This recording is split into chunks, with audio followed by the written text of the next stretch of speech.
I want to welcome you all to the Wednesday, May 13th meeting of the Barnstable County Commissioners. It is 10:02 and Commissioner Sheila Lyons is on her way and will be joining us shortly.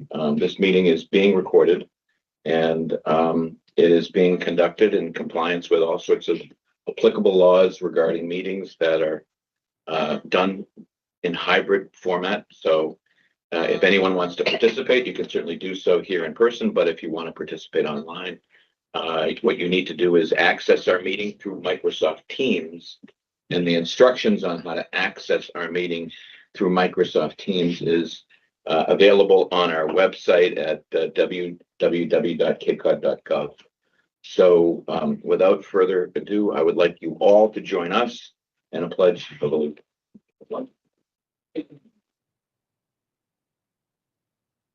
Allegiance to the flag of the United States of America and to the republic which stands one nation under God, indivisible, with liberty and justice for all.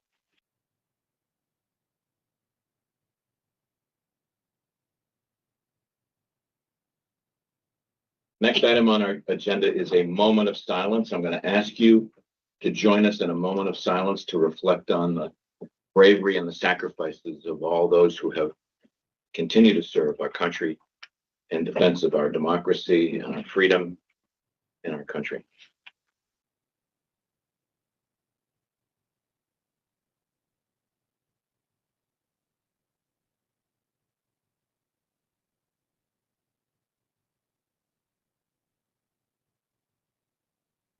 Thank you. The next item on our agenda is public comment. Is there anybody in the audience or online who would like to address the commissioners with a public statement, a comment? Do we have anybody online, Robin? No. Okay, and we're fine here. Okay, so let's move on to the next item on the agenda. We have the next item is communications from the Assembly of Delegates. We always keep a spot on our meeting agenda for any communications or messages that the Assembly of Delegates may have for the commissioners. We always invite them in. And is there anybody here from the Assembly online or nobody in person? Okay, thank you. Just to cover that base, we can check that box. The next item is general business.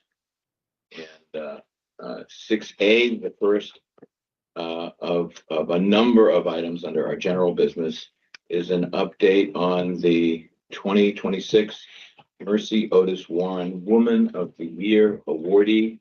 And we have some distinguished guests. We have Mary LeClaire, Alice George, and our very own Sonia Seaver. Welcome, ladies. Good morning, commissioners.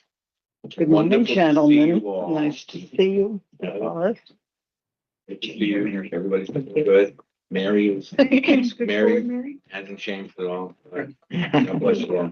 I just want to get up there and sit in that chair. You can, at least for a minute. So commissioners, I'm really here just to introduce these ladies to members from the Cape Cod Woman of the Year Award Committee. Alice George, she's one of our founding members actually. And of course, Mary LeClaire. And we're in our 25th year this year. So this is a special year for the award. Yeah. So I'm going to turn it over to Mary because she's going to tell you who we nominated or who we chose as our honoree. Okay. This year was, we're so lucky because we get so many contestants. We get so many people, but we have a Shireen Davis. Oh, wow. Shireen Davis. That is great. How about a round of applause for Shireen?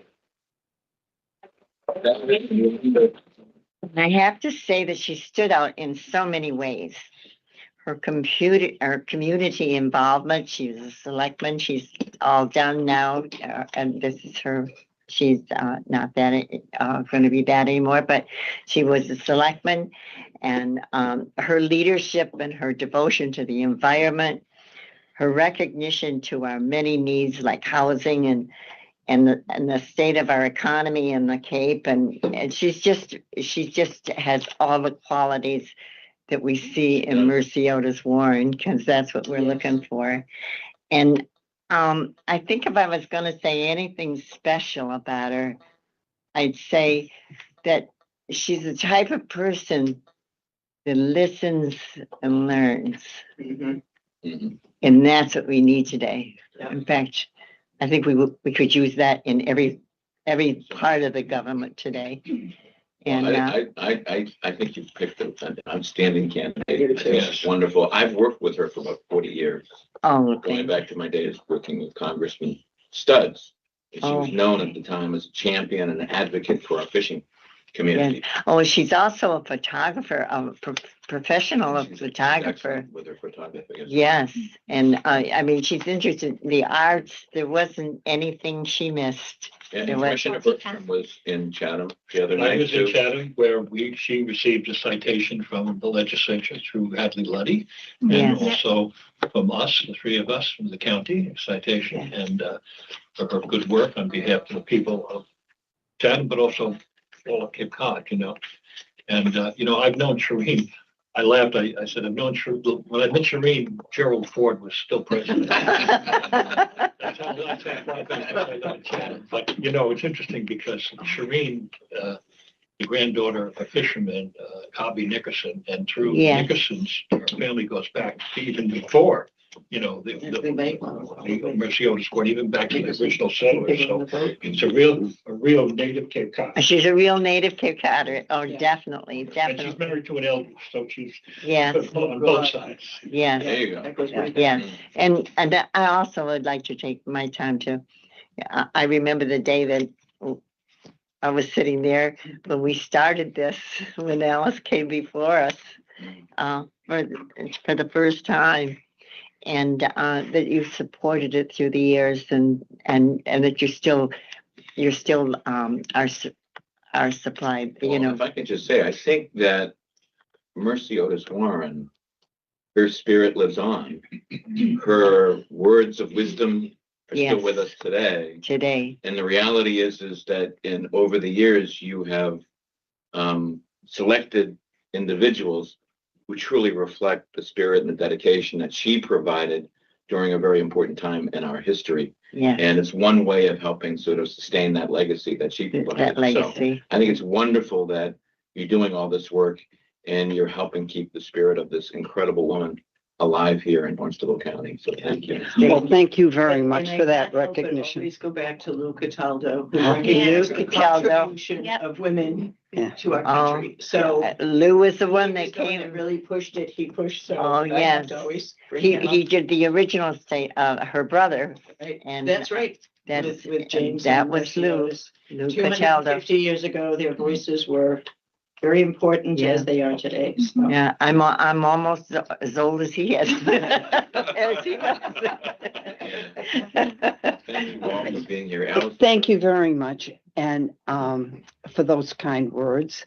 And I'd like to invite you to attend the awarding of the Marquette, and that will be June 10th, Mhm. 7 p.m. at the Rooster Church, the 1774. 1717 building. Yep. 1717 Yeah, we'd love to building have you in- come. in Barnstable. I'd like to say that I am particularly pleased with the selection of Ms. Davis this year because we've had other applicants over the years connected to the fishing industry. And my son fished out of Chatham, the pier there, and really enjoyed being on the water. He died of ALS 10 years ago, and it was a great loss, but he was very close to Chatham in the fishing industry. He really loved it. So this has special meaning for me this year. And I wish to thank you as a board and this wonderful woman who's been such a support technically to our group. Sonia, you have really been a great help, and thank you very much for your support over the years. Thank you. You're quite welcome. Thank you. It's always great to see you. It is very good to see all of you. Thank you. Good job, Mary.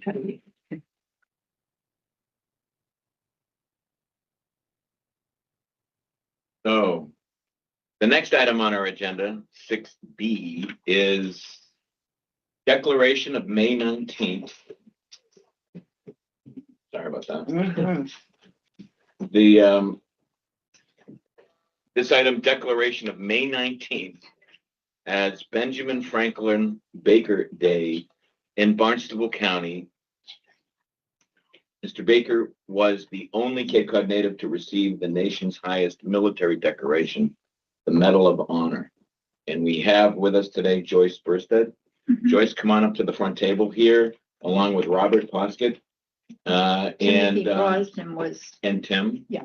Tim, come on up. Pat, if you just pull a chair up. There's plenty of room for everybody. Pat, are you gonna join us? You want to go on this one? You don't? Would you like to join us? Come on up, Pat. Okay. Come on up. Pat, come on, don't be shy. For once. Okay. Okay. You want my forcer there? He's very comfortable right there. Yeah. Okay. All right, so we're gonna turn this over to you for a moment, because I think what we want to do is to reflect on this individual that you are honoring, this person that provided so much in terms of service to our country. So I'm gonna turn this over to you folks to explain a little bit about why this is so important to you. Want to start? Okay. Would you like to Oh, start? sure. Thank you, ladies and gentlemen of the commission. Benjamin Franklin Baker is a native of Dennisport, born there 1858, died 1927. I served in the United States Navy from 1885 to 1915. During the Spanish-American War, May 11th, 1898, off the coast of Cuba, a place called Cienfuegos, in order to tighten the blockade we were running on Cuba, we needed to cut the communications cables between the Spanish forces and Spain and their other forces in the Caribbean. So 2 crews were launched, the USS Nashville, a gunboat, which was Benjamin Franklin Baker's ship, and the USS Marblehead. So these men had to go in there, find this cable, all this in heavy seas and high winds, and eventually very heavy Spanish fire.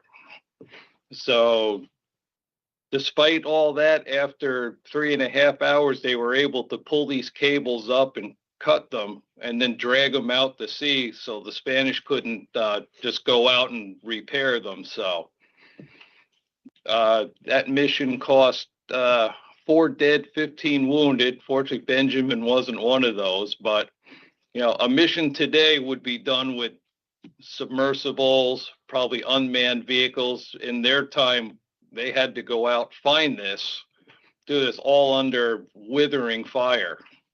In fact, even from our own gunfire from the ships offshore, it was exploding so close to them, they figured at any time they just might be taken out by their own guns. I mean, I believe they were like in the breakers. I mean, they're at pistol distance. Now, I'm no firearms expert, but usually the range of one of those is about 50 yards. So, I mean, it was very, very hard fought mission they were on, but they succeeded. And for that, they were awarded the Medal of Honor. You wanna say or something? unsung hero. Oh, well, Tim and I, we heard there was a Cape Cod's only Medal of Honor was buried in Dennisport, and we couldn't find his grave because we were members of the AMVETS post. We were officers with the AMVETS post, and we're there. Well, we're visiting veterans. We heard about them, and so we ran into a cousin of mine, and Chuck Murbeck, and he directed us down to his grave. His grave was a mess. We cleaned it up, and then we started this campaign because he researched all the history and all. We went up to Salem. Was it Salem? Two of his shipmates were from Massachusetts also, one from Cambridge, one from Salem. But if you read the actual citations for their medals of honor, they're so vague. It's like 2 lines. Whereas it's not like today where every little thing is spelled out. It was very vague, but so nobody really knew the details of what happened. And The devil's in the details. exactly. But yeah, when that story came out, even the commander of that mission wrote about it later. Said it's really, he can't understand why, if the Spanish turned all their fire on them the first time out, they never would have made it. They said it had to be the hand of God. It's the only way he could explain it, so. Well, we appreciate all your service, all your work. Yes. And Commissioner Bergstrom is going to read a proclamation. Yes. Okay, this is from the Barnstable County Board of Regional Commissioners, official citation. Be it known that the Barnstable County Board of Regional Commissioners hereby declares May 19th, 2026, Benjamin Franklin Baker Day in Barnstable County. Whereas Benjamin Franklin Baker, born March 12, 1862 in Dennis, Massachusetts, enlisted in the United States Navy in 1885 and serving at the rank of coxswain aboard the U.S. Nashville PG-7, participated on May 11, 1898 in the daring and strategically vital cable cutting operation at, and I know if I can pronounce this, Cienfuegos, Cuba, and thereby cutting Havana's telegraphic lifeline to Madrid and contributing materially to the isolation and ultimate defeat of Spanish military forces in Cuba during the Spanish-American War. And whereas Coxswain Baker distinguished himself through extraordinary bravery at Cienfuegos, standing firm under withering Spanish infantry fire that wounded several of his shipmates, manning his position with unwavering courage and resolve, and earning the admiration of his officers and fellow sailors. And whereas Baker's conduct was so distinguished that the United States government awarded him the nation's highest military decoration, the Medal of Honor, pursuant to General Orders number 521 dated July 7, 1899, and presented by Commodore Raymond P. Rogers at the Charlestown Navy Yard on August 16, 1899, and upon retiring in 1915 as Chief Master at Arms, he left an imperishable legacy as Cape Cod's sole Medal of Honor recipient, a distinction forever linking his name to the highest traditions of American military service and the enduring pride of Barnstable County. Now, therefore, be it proclaimed by the Barnstable County Board of Regional Commissioners that May 19th is hereby officially declared Benjamin Franklin Baker Day in Barnstable County, Massachusetts, to recognize the heroic legacy of Benjamin Franklin Baker, coxswain and Medal of Honor recipient, and is signed by us, Mark Forrest, myself, and Shell Alliance. So there you go. I would like to just say a word. I'm Bob Poskett. About 6 months ago, Joyce and Tim came to the Dennis Historical Commission asking for our support to obtain the final proclamation. I think the interest started back about 2021, and we wanted to get to the point of having a proclamation that we could honor. We have decided on May 30th to hold the celebration in Dennis to honor Benjamin Franklin Baker. It will be held at our Maritime Museum in the West Dennis Greatest Schoolhouse. Pat Cochran is director of that museum. And the whole point of it is to recognize his contribution and the Medal of Honor which he received. We will have a color guard. We will have participation from the local schools. They're going to make posters about Benjamin Franklin Baker's heroics. Those will be on the walls of the schoolhouse. We'll have a number of speakers, including Tim. He'll be, in fact, our keynote speaker for the event. We're holding it on the 30th of May to obtain the participation from more families and more children. Even though officially proclaimed the 19th, we wanted to be as inclusive as possible of the community. And this community of West Dennis is very proud of Benjamin Franklin Baker, and we are very thankful for the proclamation that you have provided today. Right. And what time will this be on the 30th? It will be 1 o'clock 1 o'clock. on Saturday, May 30th at the West Dennis Greatest Schoolhouse Maritime Museum, 67 School Street. Those that are familiar, it's right across from Paradise Pizza. Oh, yeah, good pizza. Good. Do we know if he left any descendants, local descendants? We have been trying to locate them. It hasn't been easy. We are trying also to locate descendants of his fellow sailors who were a part of this mission. Mhm. And we've invited them to attend the session as well. And we will Probably honor not and gonna be there in recognize them. person, but their descendants may. Yes, right. I think that we've awoken their spirits, though. I think all of your activity has brought them to life again, so. I think so. We have restored his medal. The ribbon of his medal had deteriorated badly. We brought a professional in to restore it, not to replace it, but to restore it, like you're doing with the courthouse. You Yes, restore it, you yes. don't replace it. Right. And he had 8 other medals provided. We have them, and that's going to be part of our celebration to honor those medals and to give a little history about the rest of the things he performed while he was in the military. There you go. This is This the is proclamation. wonderful. This is the official one. I'm going to ask Okay. Commissioner Bergstrom to present it to you Mhm. in honor of service. And if you'd like, Robin, do you want to take a quick photograph? What would you? How would you like us to? I'd like you to stand here Yeah, facing that way, Okay. okay? I'm Kat, going to would get you out like of the to way join and us? join you. Yeah, one of you can hold this. Right over here. That's great. Come on in here, Pat. Sheila? Yeah, Tim, I want. Sheila, you can get right next to Ron, Thank you. I'm I sitting want you to right hold now. it. okay? I will try to. So, So Photo we go. director here. Maybe in. Excellent. There you go. Okay. Wish we had- Okay, slide. Okay, ready? I had a chance to come over there. Look at me. You got that, Mike? Smile. There you go. Thank you. Thank you very much. Have a wonderful day. Thank you Robert, so thank much. you.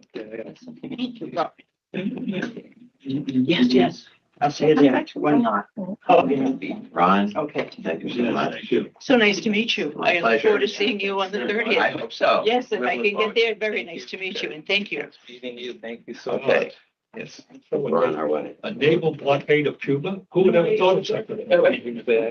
Well, Yeah, it was those were the bad. days, though, Mhm. you know. Actually need a photo. Although- Tony. although- Yeah, for the proclamation. Okay, motion. I move that we move the official citation. May 19th. I want to take a picture Benjamin of Franklin Baker Day it. in Barnstable County. Second. All those in favor, say aye. Aye. Opposed? Carries unanimously. Thank you. Thank you. Okay, the next One more. The next item on our agenda is another exciting visit from our friends at the Cape Cod Regional Transit Authority. I'm going to invite John Kennedy and the RTA team to come to the table. Face the music. Yeah, face Yeah, the face the music, music. grab Well, as many hopefully it's chairs a- as we can. Lovely symphony inside of. Yeah. Thanks for giving up the I think if there's one organization, Come on. everybody sit up. Come on. We all know that this is a team effort, right, Oh, John? my God, yeah. Bring a chair. You can slide a chair.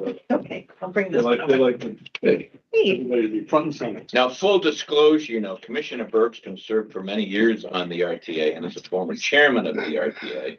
I served for many years on the RTA representing the town of Provincetown when it was first created. Remember? And Henri Rauschenbach represented as a select board member in Brewster. So, and I'm sure Sheila And has some I have history. never served on that, unfortunately. Such an It's one of outlier. those committees that just. Yeah, she just They- hears they us still raving about the RTA all the time. So yeah, she has to listen. I to us. do Yeah. rave about the RTA, Yeah. I do. I am So- a fan. So the good thing is we're all very well aware of the RTA. So in our discussion today, you don't have to give us too much background in terms of what you've been up to and what you're doing.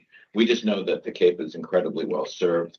And we're glad to have you here to talk to you a little bit about some of the great things that you're up to and some of the plans. And obviously, How you helped during our storm. Yeah. Yes, you were the man. So- We were the team. One of the men. We were the team. One of the people.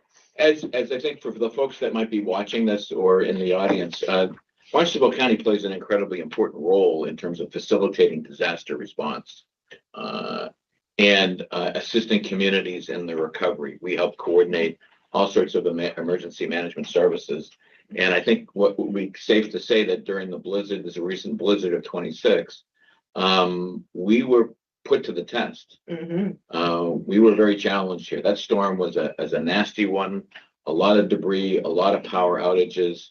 We had our shelters up and fully operational and with volunteers and county personnel, but obviously a lot of local personnel. And what I've learned, and I think it was very evident, is that the teamwork and the collaboration involving regional organizations, local select boards, the school departments, their nurses, our volunteers, and the Regional Transit Authority. I mean, the Regional Transit Authority did so much to help people deal with this crisis. And all we could see were the RTA buses in all sorts of bad weather, helping people get to shelter, seeing bus drivers from the RTA, helping people get from the bus into the shelter, helping them with their stuff so that they can bring, whether it's their dog, their food, their reading materials, you name it. It's like their life or a pet. Exactly. That's right. So you were transporting pets, luggage, all sorts of things. And you played a key role in terms of the delivery of food for people. People needed to eat during the storm, and you folks helped keep people nourished. And we heard from one end of Cape Cod to the other, nothing but incredible praise for the Cape Cod Regional Transit Authority. All of you folks deserve huge praise and accolade in all of the people that you lead, the many, many employees, the many people that work for the RTA, the bus drivers, the folks behind the scenes helping organize the routes and everything else. We know it's a huge team and it's a big team effort, and we just can't thank you enough for all the incredible work that you did during the storm. So we had to have you come in here to talk a little bit about some of the other great things that you're doing, but we just can't stop. We have to get this off of our chest, right? Because it's just been incredible. Well, after all that, I have nothing else to say. You said everything there is. Yeah.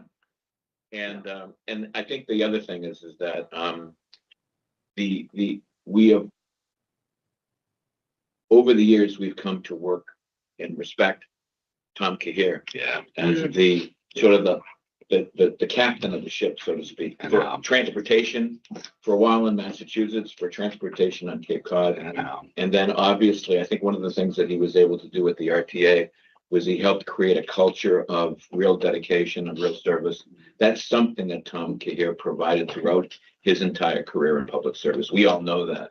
We all sort of lived in it and dealt with it because Tom was so passionate and so committed to serving the community. I can recall him talking to me about constituents as if they were like family. They were like personal friends. They were. Exactly. And I think what you've done is he's brought that culture to the RTA, and you folks basically, you live that every day. You see it. We see it in the work that you do. You know, Tom's legacy, the culture that he helped create there, is alive and well today.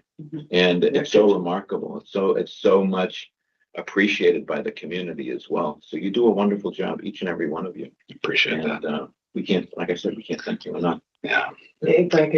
Go ahead.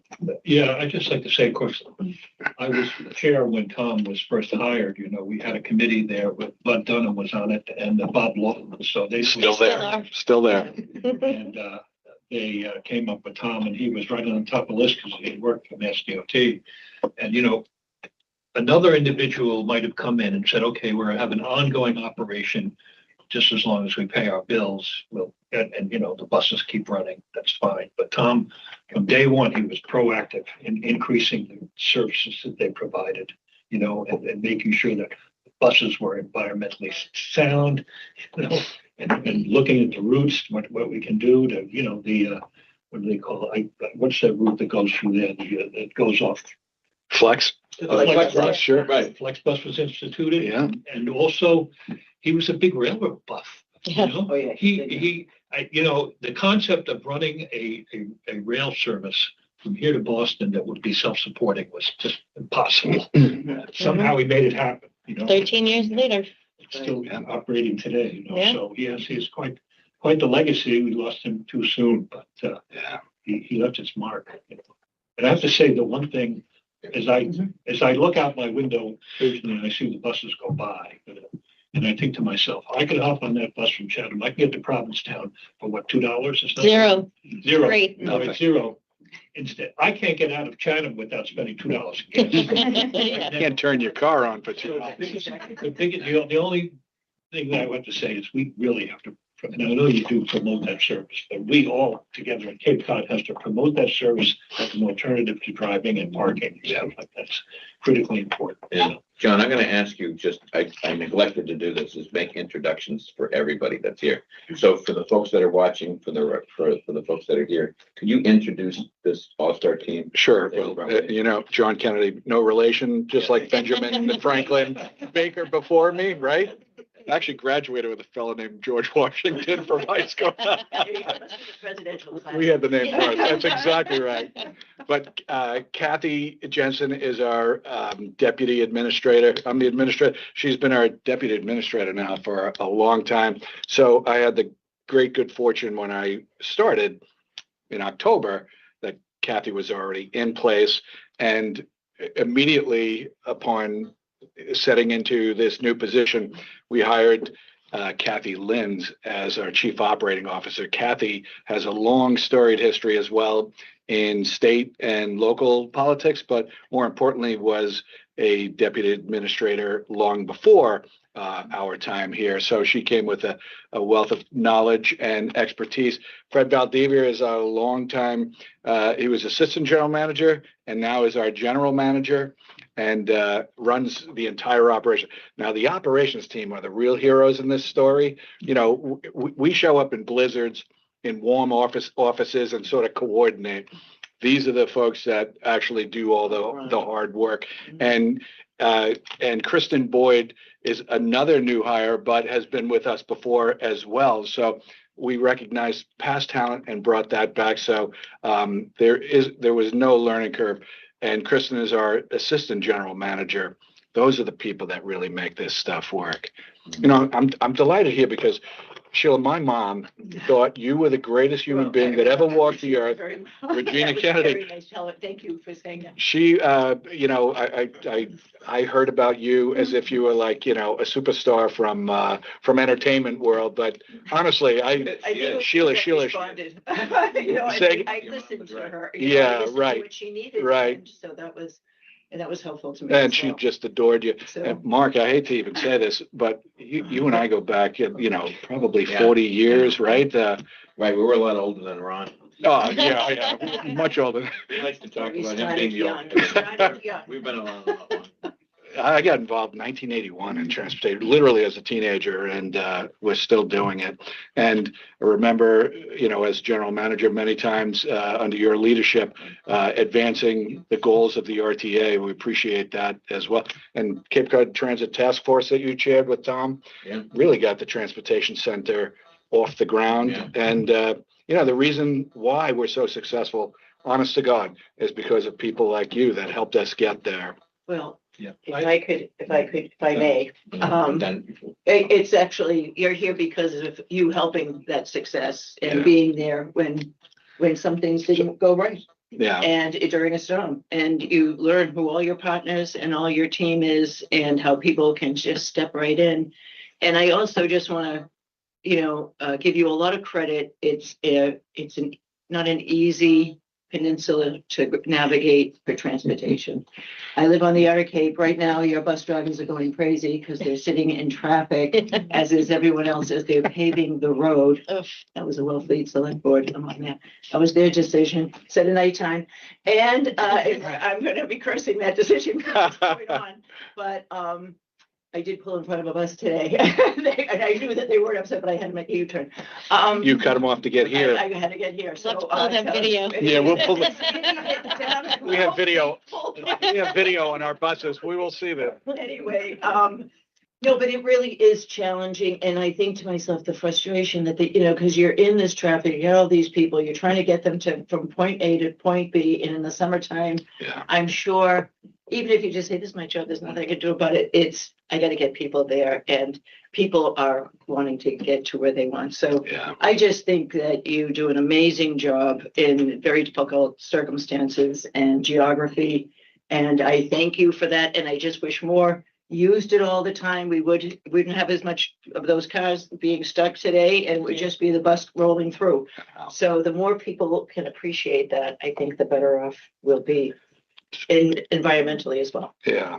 So when I started, and really it's the philosophy that we've tried to promote since, we began this, at least, well, for years, but really in earnest right now, is that, our communities are not served and protected by org charts and job descriptions. When something like the blizzard arises and we question what we're doing and we decide to ask, how do we step out of the lines, identify something that may be needed, even if it has nothing to do with our traditional charter? Right. We ask the question, and we ask the question to our ops team, what can we do? And the answer was a resounding, anything you want, we will make it happen. And the BCREPC for our county is unlike any other that I'm aware of in the state. Kathy Linz and I were just at the board meeting for all of our RTAs in the Commonwealth. And there really isn't another, and we brought this up, there really isn't another organization like the BCREPC that coordinates hundreds and hundreds of people, agencies, utilities, volunteer organizations, and we took our cues essentially from them. We have something that is just absolutely insanely phenomenal in our region, the Family Table Collaborative. So we were listening in the first preparatory Zoom conferences, right? And the power was out already.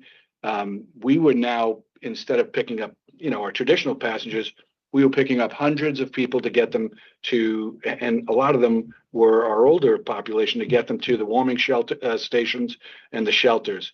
Once there, they need to be fed, they need to be housed, clothed, the entire gamut. And we were learning on the fly of the need that was occurring right in front of us.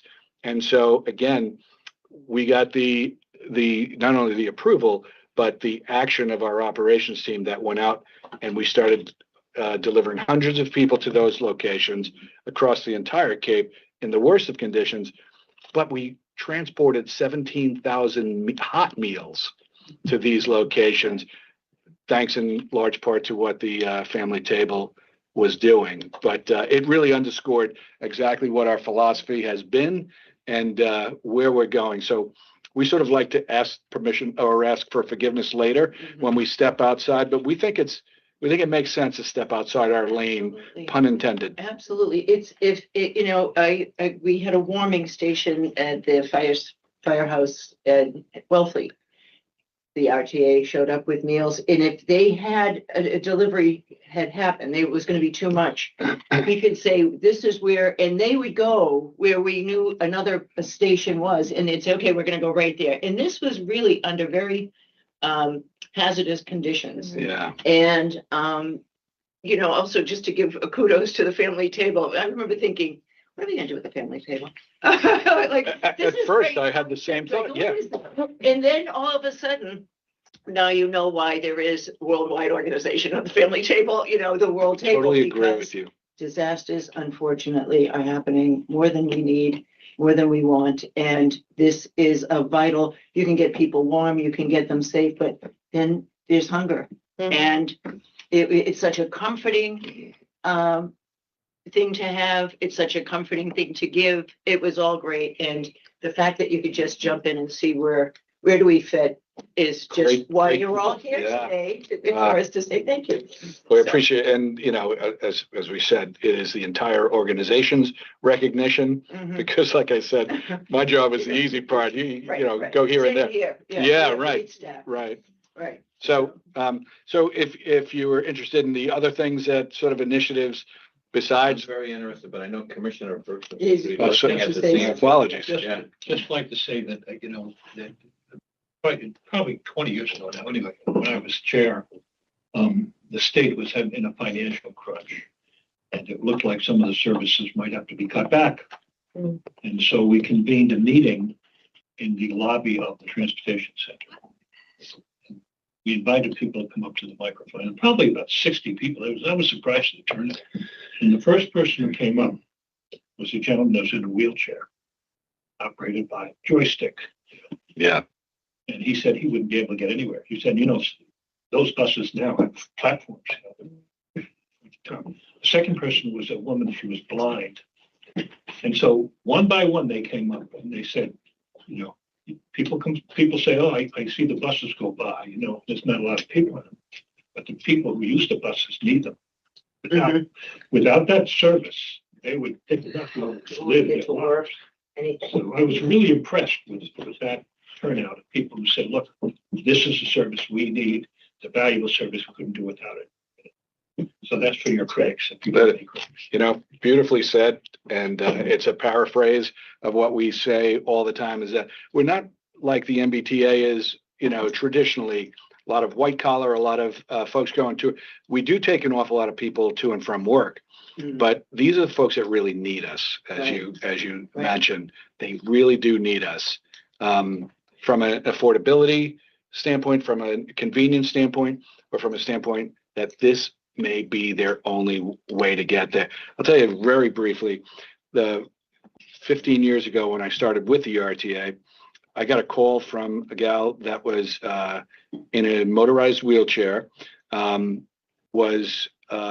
it could not work, did not work, and felt like she was a burden on society. I mean, every indicator proved that she was.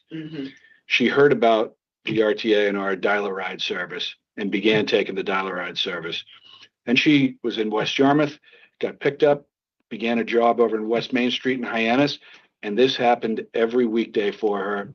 And she's on the telephone crying to me, and I'm crying back with her because she said she was about to commit suicide, but she found out that there were transportation services that were ADA compliant, that could take a large motorized wheelchair, and she became a productive, I don't know where she is today, but it was the most heartwarming underscoring of what we should be doing, right? And boy, what a way to start with the organization. Those are rewards, that money, it's different than money, but those are the rewards you completely get on a different. job of working with people and helping people. So it's a great story. So the rest of our service, though, is, our fixed route services run through all 15 towns, and it's absolutely free. Doesn't cost you a nickel to take from one end of the Cape, as you mentioned, to the other. And that's a recent thing that we just started a few months back. And so it's a beautiful thing now that you can commute if you don't have a license, or if you don't have the finances to have your own vehicle. This is the way to go. And that's during the summer as well. Correct? It's during the summer, it's year round. If you want to take a fixed route and the flex route that will deviate off the road, off the route rather, to get you, you can take it. And then we've always had the Dial-A-Ride, the DART service, we call it, and that goes, door to door. Then we came up with the idea of Smart DART. That's the ride hail. You get the free app, and you can just use the app and get our one of our buses on demand. And so you don't have to plan it like the Dial-A-Ride service a day or more in advance. And naturally we have Cape Flyer train service. What year is it?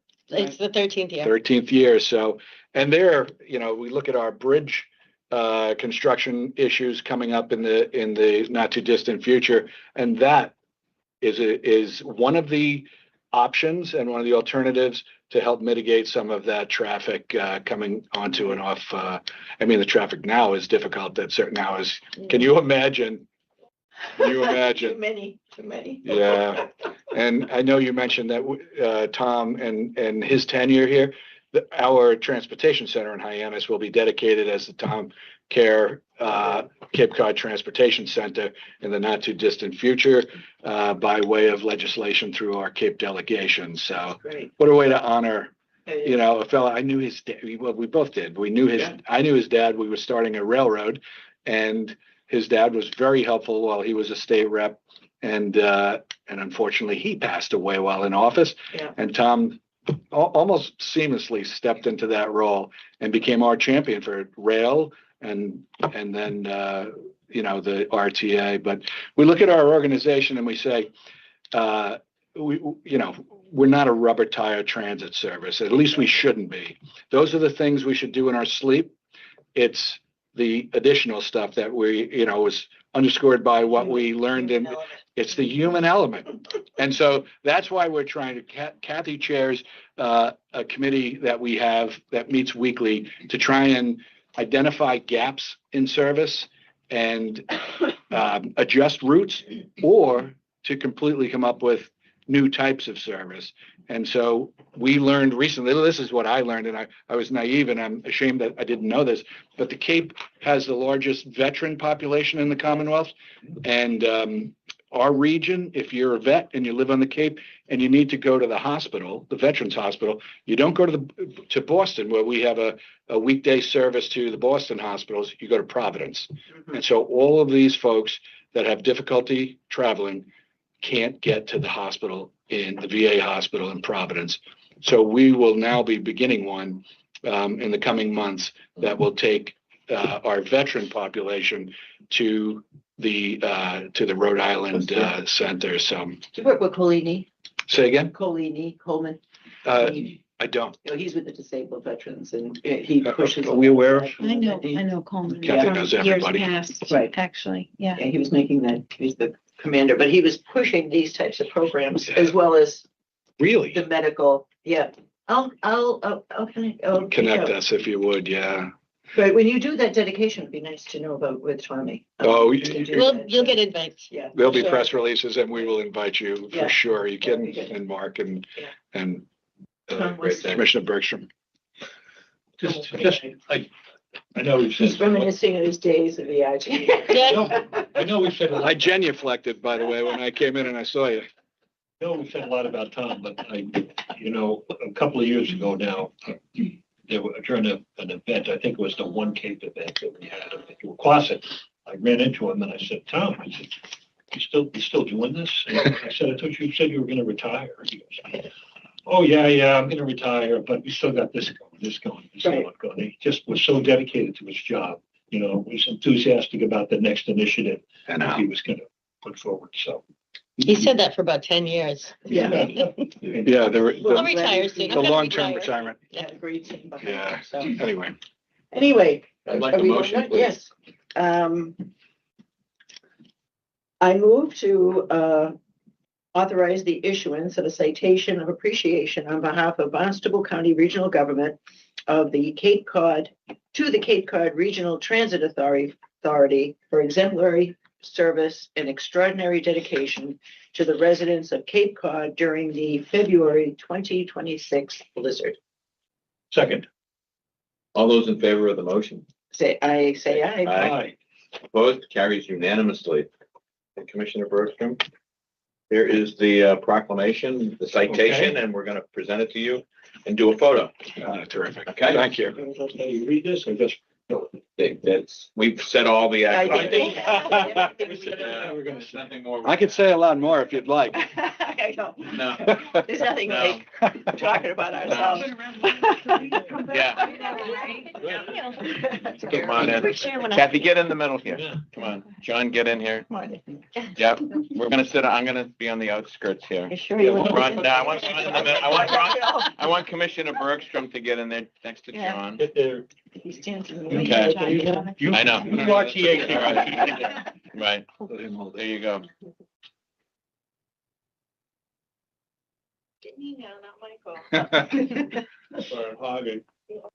Perfect. Thank you. Great. Thank you. Thank you very much. Hey, appreciate it. KJ, So good to see you. Good to see you. Okay, very welcome. Good to see you. Yes, good to see you. All right, John, thanks for coming, everybody. Yep. On our bike program. Very nice to meet you. I look forward to seeing you in the future. Yeah, great to see you, Dallas. Great work. Fred, nice to meet you. Thank you for all your great work. All Thank you all. right, Thank you. nice to meet you. Thank you. Thanks, Mark, very much. Help you guys. We help you, at least, that's all. It's a real feel good day. Thanks for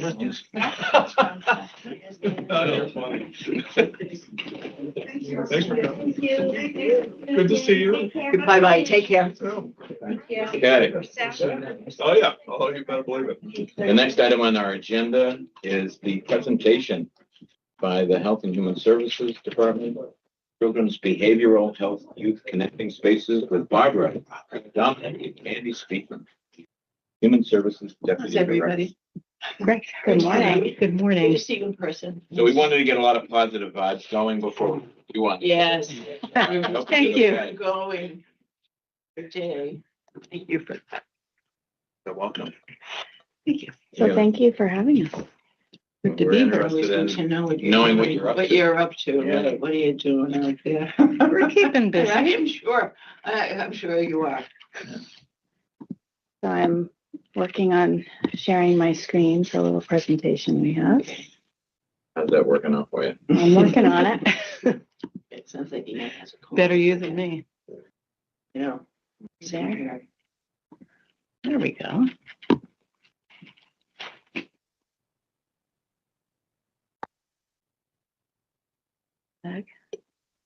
There we go. All right, good morning. So thank you for having us. I'm, for the folks at home, I'm Mandy Speakman, Deputy Director for Barnstable County Department of Human Services. And introduce yourself. Thanks, Mandy. And I'm Barbara Dominic. I work as a consultant to the Barnstable County Department of Human Services on youth and young adult behavioral health.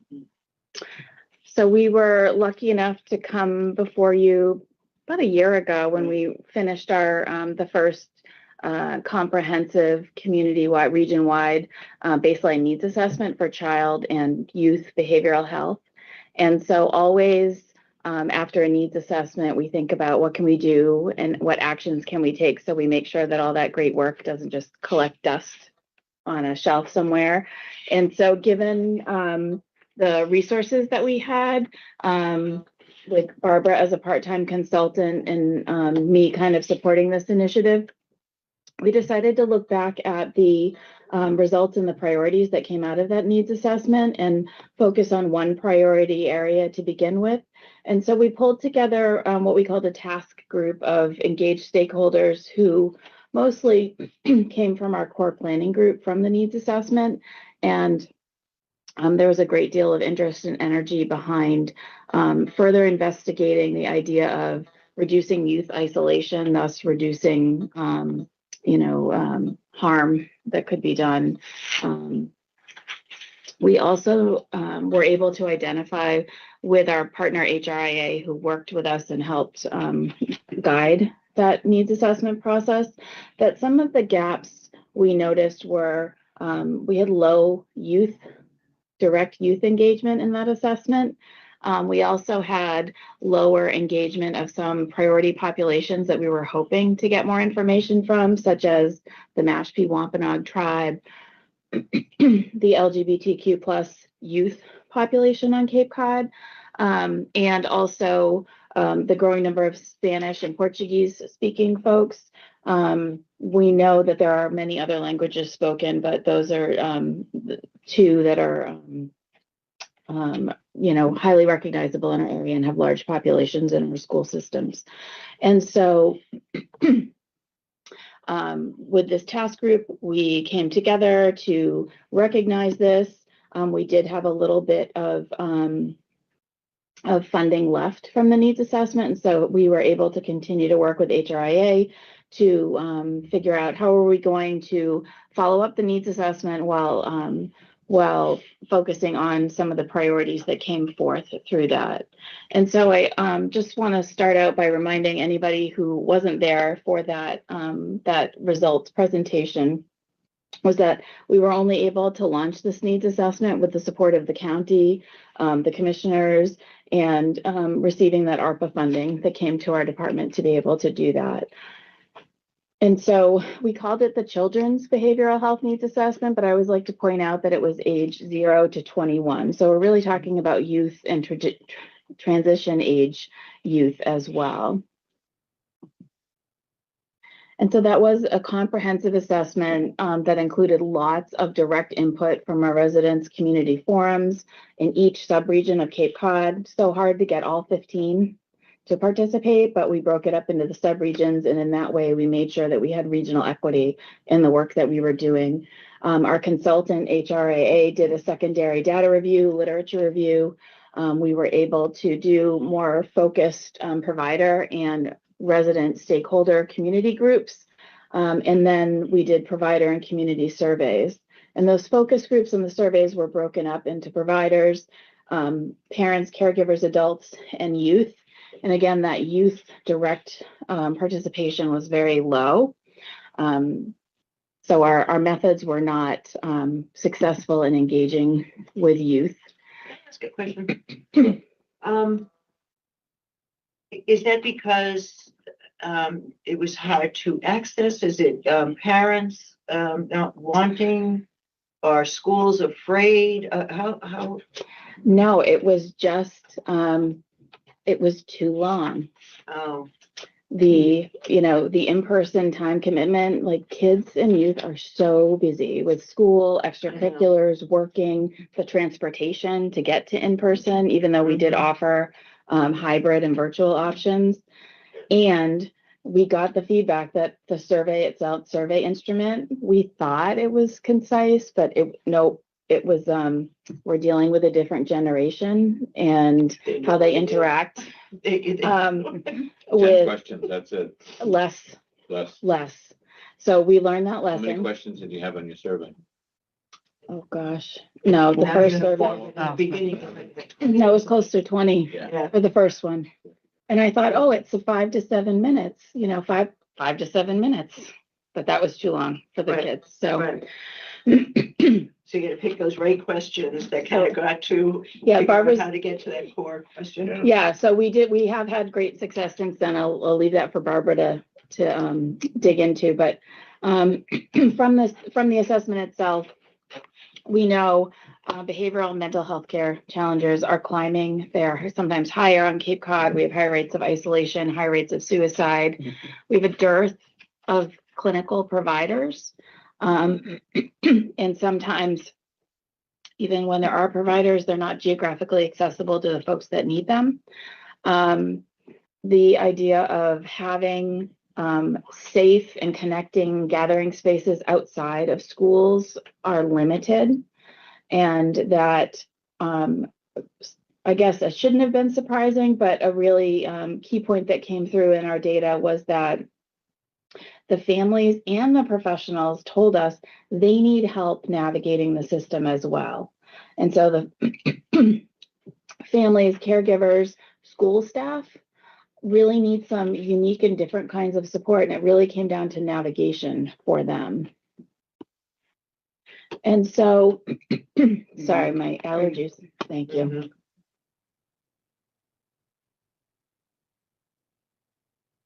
And so we finished this assessment. We got this, fabulous amount of data.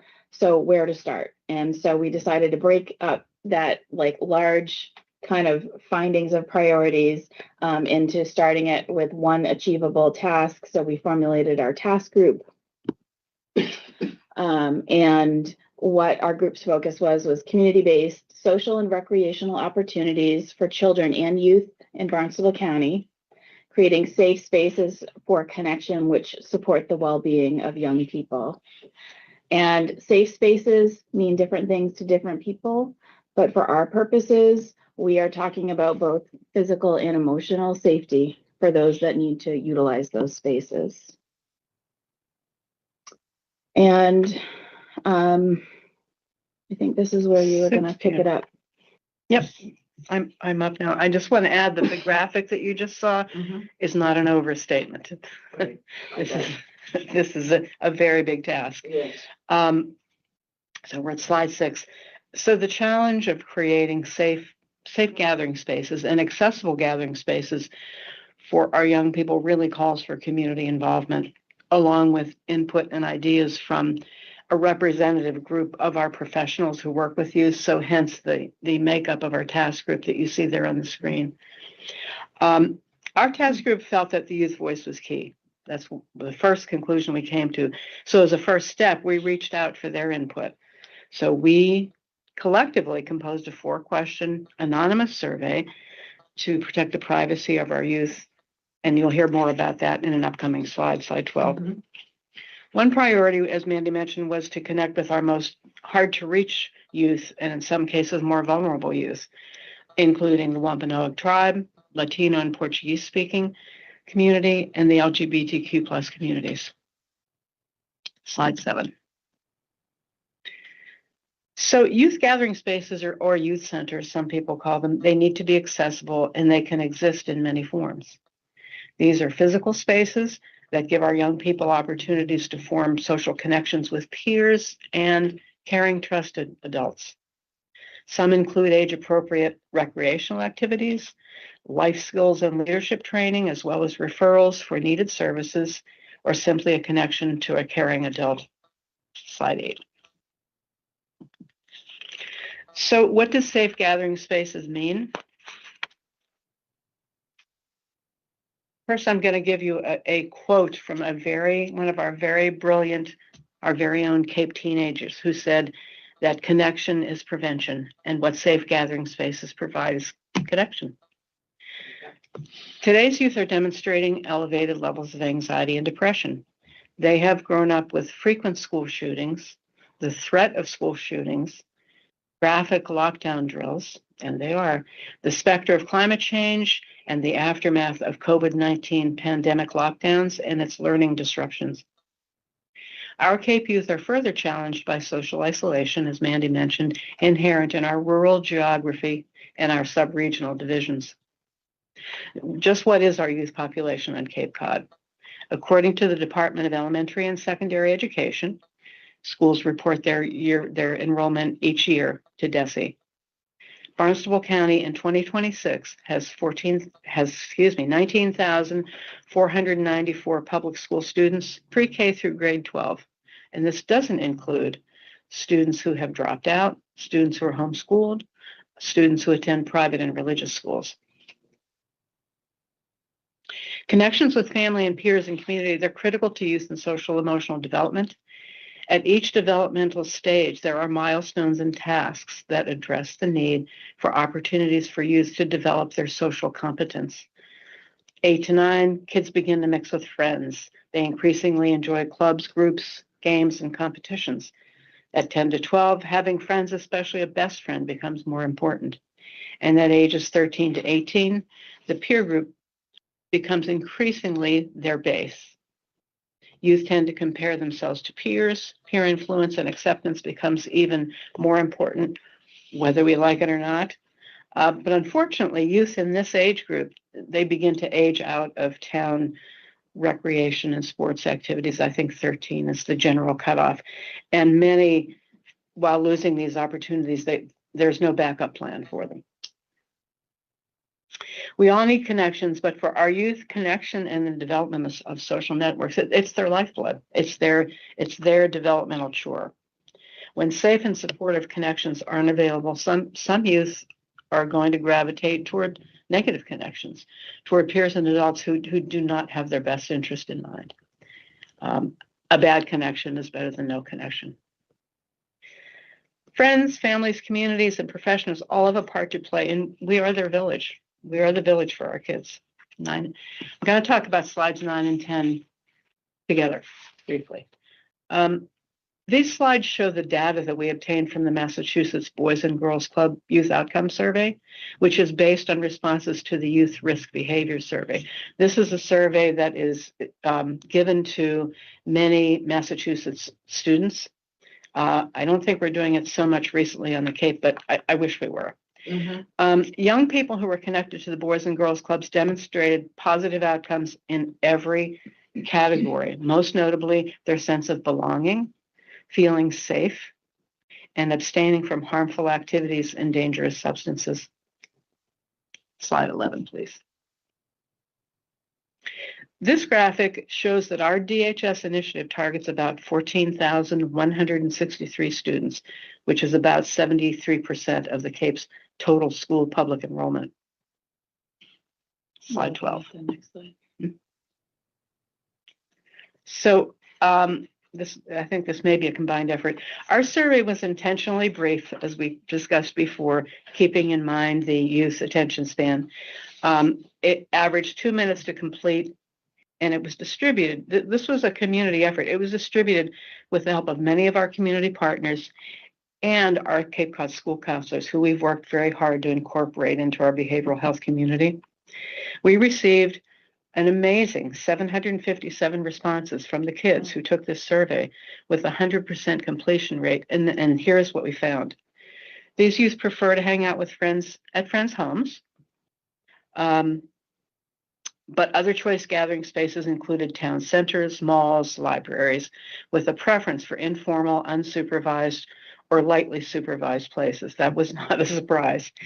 While half of the survey respondents didn't specifically report avoiding gathering spaces, many mentioned safety concerns, reluctance to go alone, and other reasons that have given them pause to join their peers.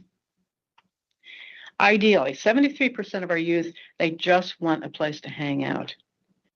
And as I said earlier, about a third maybe prefer minimal to no supervision, and the same amount sought privacy.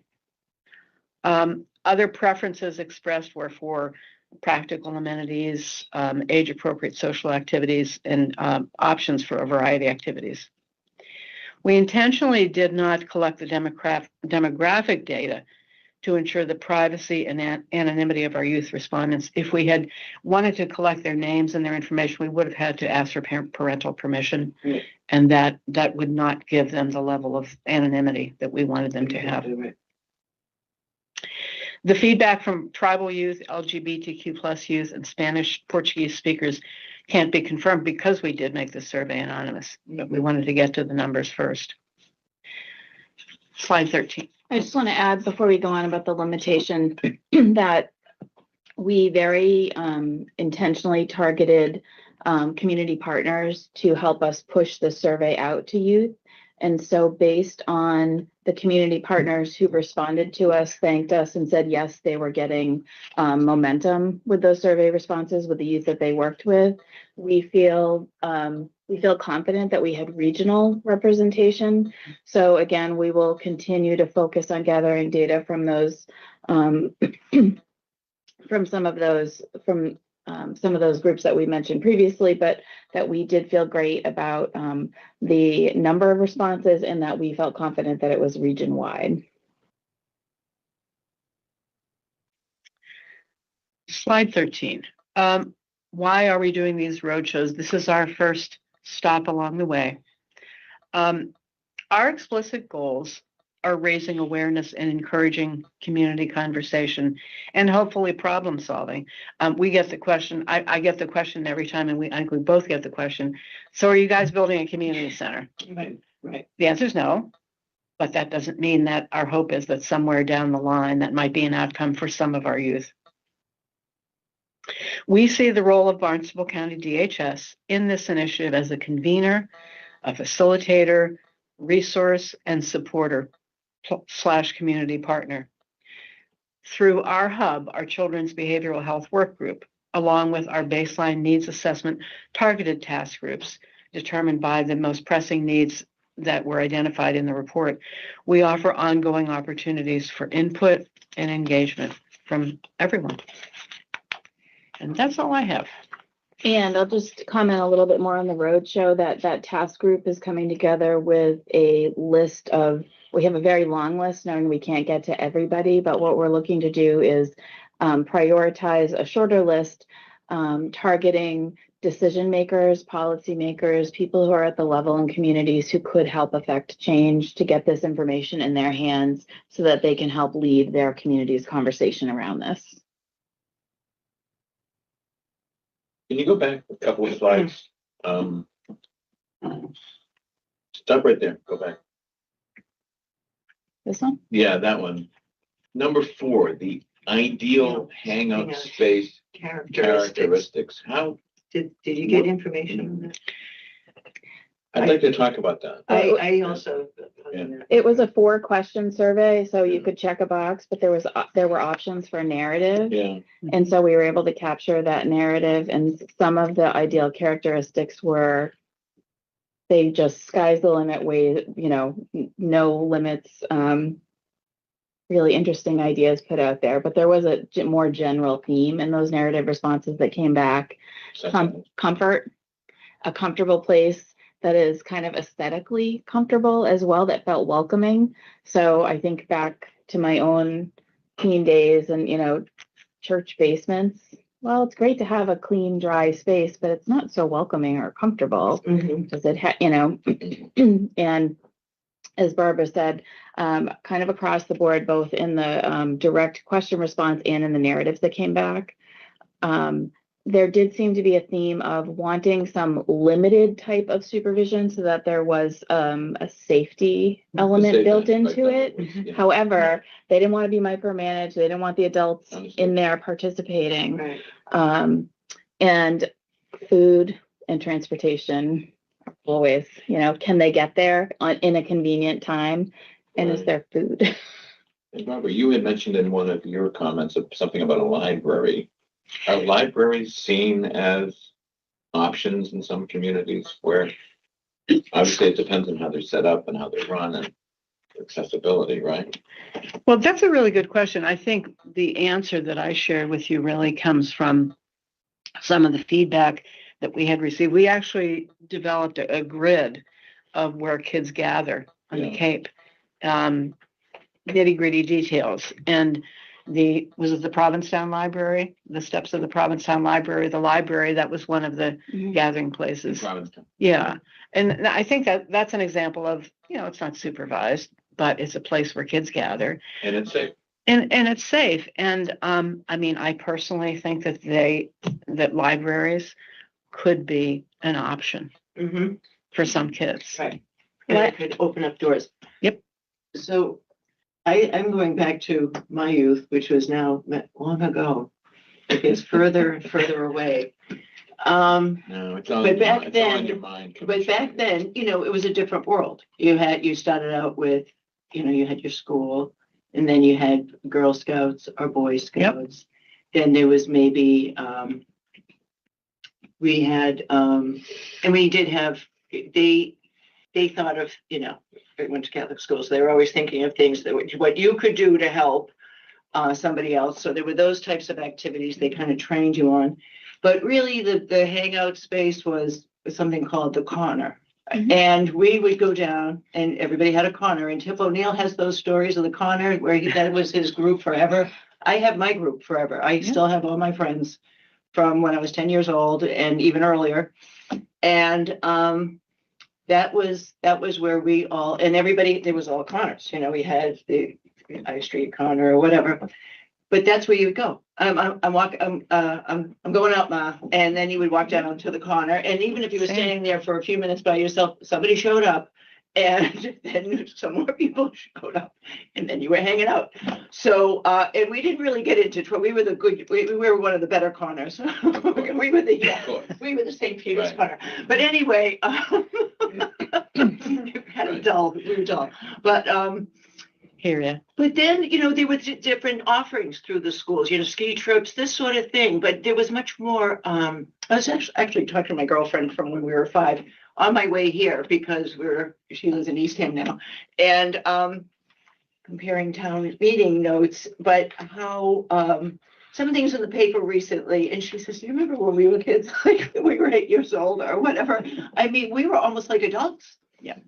But the one thing that the North City High School, regional high school, has just been built and, refurbished. And we were having an overflow. We were going to use it for town meeting, but we managed it. And the reason we couldn't use the auditorium is that they were having their school play, and it was rehearsal. That was another great thing that brought kids together after school, and it was much more fun. And you had that freedom because it was artistic to kind of play with with each other, and you had much more of a unsupervised of your own spontaneity. I mean, you had teachers there and stuff, but it's much more.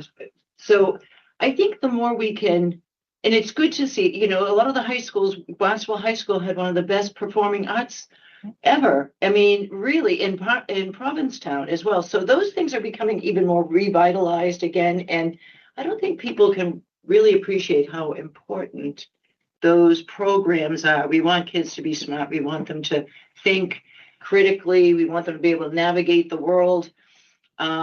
And also we have now social media that is interfering with so much of just even hanging out in the corner. So that is an element that nobody had to deal with before. And it's not a positive element as far as I can tell it, you know, for any of us. The interesting thing, and I don't think we mentioned this, is that it seemed from the responses we got that there was a preference for kids to really see each other in person. Right. I mean, they all use social media, Right. but really what they wanted to do was see their friends. That's where you have you build up those lifelong relationships and you learn, you observe people differently, you know, all your friends, you think you're all alike, but you realize as you go along, there are differences in families. And there are differences of why some kids may react to some things differently. Sure. And it can build an insight, an empathy, collaboration, and friendships in a different way. And if they're all directed right. So these are all things that are really hard. Sorry. Anyway, I go into this is my field. I understand where she is coming from. When I was, teenager, the local, this is in the cities, but the local park was a hangout. And I have to believe it still is today, is that, a space where you go there and you meet a couple of your friends, but you also know that people will come and go. It's not like, okay, there's going to be 5 people here. Right. It's basically you're hanging out and hey, Joe comes by. It's kind of a known place where you see people come and go, and you get a sense at that age of who you are in relation to your friends. You're understanding yourself in the bigger context of the social organization of kids, and sometimes that's a good thing and sometimes it's not, but we mentioned social media. It's the biggest hangout place now is some social media pages staring into a computer. Virtual. I know it's oftentimes even a few years ago, I would be on TV and I would see shows about kids, they're teenagers, and they would do, adult things, they would always be doing things that I thought and that seemed to be beyond their age. Then once in a while I'd go by and I'd see actual kids that age, and I said, wait a minute, they don't look anything like the kids on TV, they're actual kids. Yeah. So I think a lot of TV shows and movies and stuff project teenagers as basically as adults doing adult things. And if you're a teenager and you think, how come I'm not like that? How come I'm not doing those things? And you feel like you should be, you should be doing things that you shouldn't be doing. I just want to mention this. This is a follow-up to both of these conversations. I think one of the challenges that our Cape kids face is, what you described, it was certainly my childhood too. What you described sometimes just doesn't happen here. It can't happen because kids are separate. They're so far apart. Right. They can't get to where they would like to go to be with their friends. And so that kind of informal gathering, it just, for many kids, it's just not possible. Exactly. And then there's the other group of kids who they don't fit in. They don't fit into sports teams. They don't fit into drama clubs. They don't fit into the art club. They just don't fit anywhere. So they're looking for a place to belong. Right. And those are the ones you really ache for. But it's, over time we've become helicopter over kids, which, didn't allow them autonomy, and everything was directed and everything was set up. And that didn't I don't think that's been a positive thing for all of these kids. And we have to understand that kids are going to make some mistakes sometimes, and it's okay. That's part of the deal. So and the geography here, you're right. It's different than in a city, and it's different than just, I'm a block away or down the street, or it's not that same type of demographic. Can I just leave you with a final parting thought that's on a positive, Yes. like where do we go from Yes. here? I just want to note that libraries are increasingly, libraries from a human services point of view, we're not traditionally service partners. And we have such a strong framework of libraries on the Cape. They are so invested, both for youth, young adults, families, and older adults. there is no stigma attached to a library. So there's no negative connotation. Everybody goes to a library, but they are increasingly providing more than their traditional library services. They're becoming connecting places, but they're also becoming places where people can find information. Barbara and I had a great meeting with the youth librarians in the Clams Network on confidential corners, is what they're called, and they're literally set up physically to be places where you could kind of walk by and grab information that you might need. So it's not under your parent's eye or a teacher's eye. You can go and do it yourself. There is often transportation to libraries. We just had the RTA here. So lots of work to do, but I just want to leave on a positive note that this network that we have on Cape Cod, we are so lucky. It's really strong. We have lots of partners to work with. And so we're excited to get out there and keep talking about this. And if I could just add that this, our roadshow initiative, we're building it as we go. I think these conversations that we're going to have, they're going to be different with each of the groups that we end up meeting with.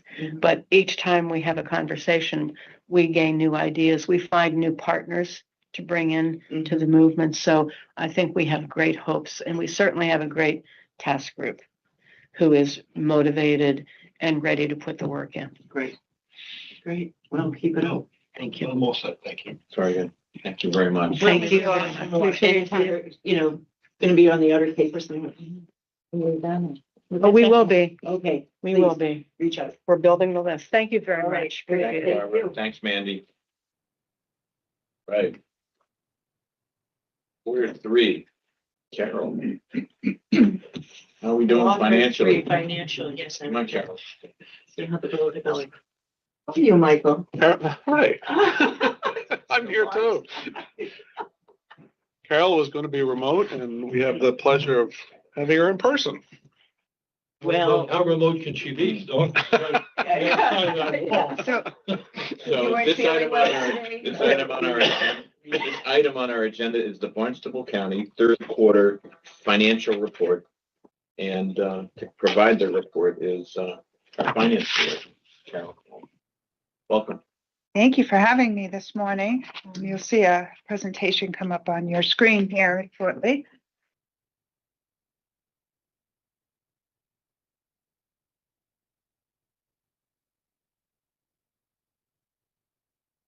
I'm presenting the quarter 3 financial results for the current fiscal year of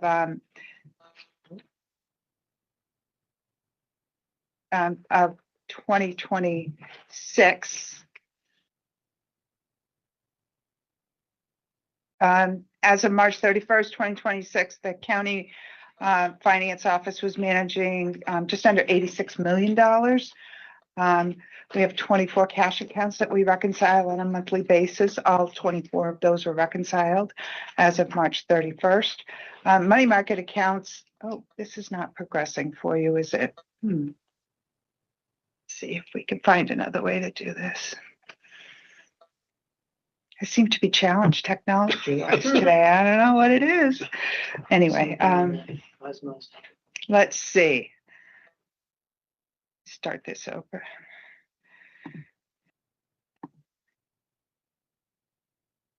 Still not cooperating. Yeah, I know. I'm Be working. one of those little point and click things. Unsharing and reshare again.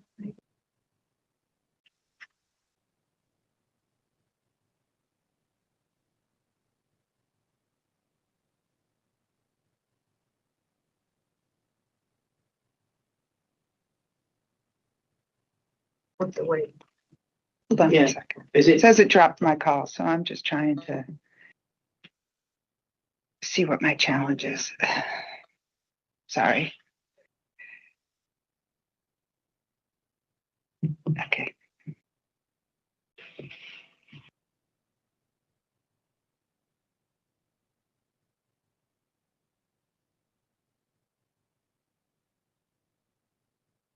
Want us to move on to another agenda item while you work on that and then resume? Yeah. Is there another? Oh, we got plenty of things to talk about. I can Yeah, always share my screen too. I have the presentation. you do? Well, give it a shot, right?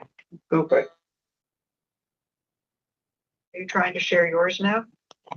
I'm not sure what No. Robin is doing, but Are you still trying I'm to? just trying to present. Yes, there it is. Is that you, Robin? Yeah. Okay. Okay, all right, that's fine. So on the second slide, the county's managing 100 funds, different funds. We have 2 operating budgets. Those operating budgets, what we consider a Cape Cod Commission and a general fund. We have 1 enterprise fund, which of course is the dredge. We have grants and other special revenue funds, as well as trust and stabilization funds. And we have currently 12 capital funds that we're managing. Revenue for FY26 as of March 31st included operating budget for the general fund, Cape Cod Commission, Dredge Enterprise, which is has performed much better than anticipated this fiscal year. We've got federal, state, and local grants, as well as our capital funds, the OPEB trust fund, stabilization funds, and other special revenue funds. So I'm providing here the budgets for the fiscal year, the entire fiscal year, along with what has been collected as of March 31st. The county has, as you are aware, tax assessments that are due twice a year from the communities. Those second due date on those tax assessments is May 1st. So providing you with the same information for your expenditures for all of your funds. We have, and I'm also providing you with where they are current year to date with regards to their amount expended of the budget. So for example, the operating budget is presented here with a full year budget with actual expenditures as of 3/31, and that's 75% expended. And that's just an example, providing you the same information as I provided on the prior screen with regard to all the funds that the county manages. And then breaking down general fund revenue by source, if you will. The county commissioners increase their revenue this year, as you're aware, for shared services. And so those receipts will be coming in the current fiscal year. And then providing you with information with regard to facilities, finance, IT. The finance revenue that you see here is for the de minimis rates that we charge on federal and state grants. The Registry of Deeds revenue is coming in strong this year. And then again, with regard to health and environment, those are your laboratory fees that are charged to customers.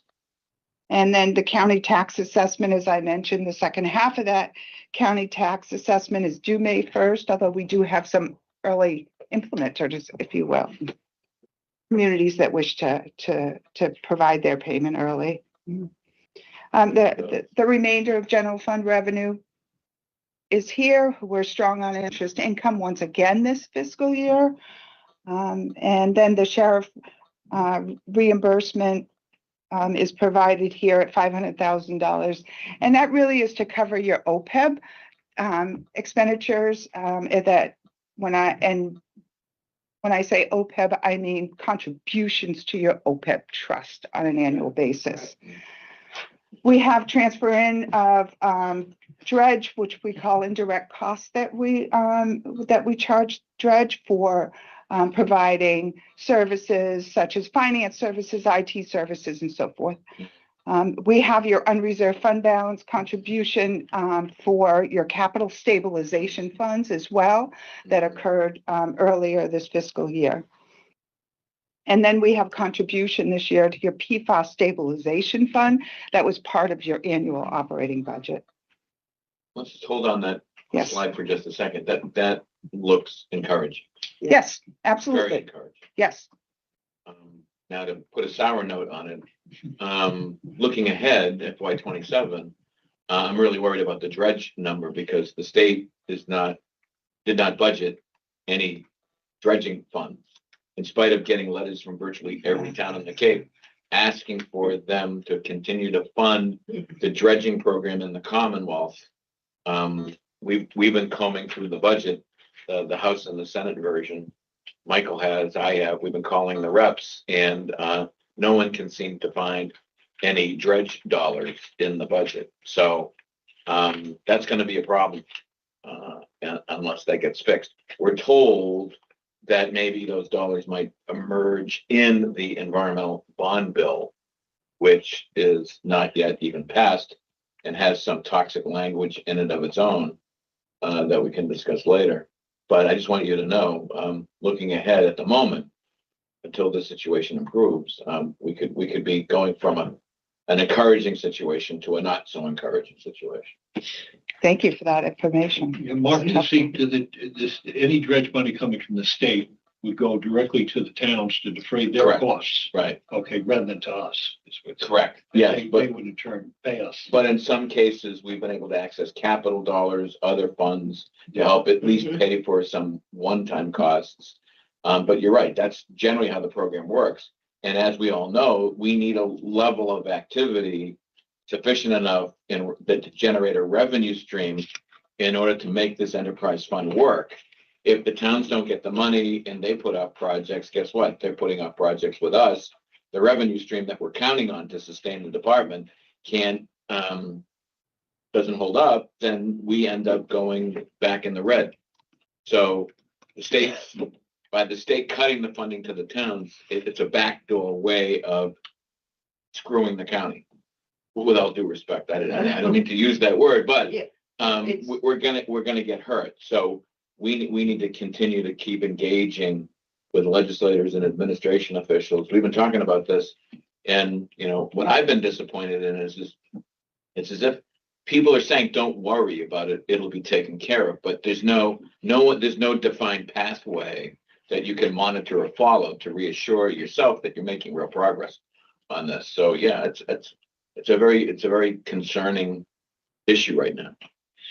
With constraints already placed on communities, towns, and with the requirement for their general overrides and things of that nature, it's putting, undue pressure on them as well to be able That's to. the whole point. The thing is, this is probably going to be the most encouraging financial sheet we're going to see in a long time, because the reality is that this fiscal storm that the Mass Municipal calls it is upon us. It's here.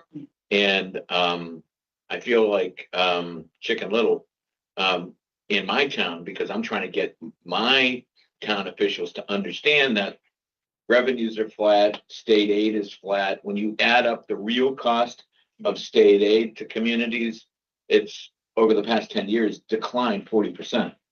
All right, so the reality is the financial straitjacket that we're walking into with cuts at the federal level, the state level, now stuff like this.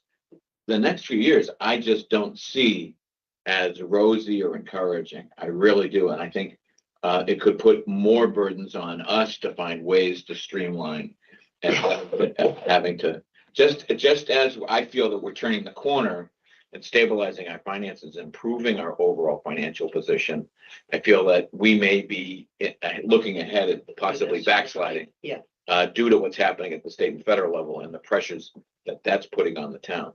Yeah, just to jump in there, because we've all been through town meetings now. Some of them have been happier than others.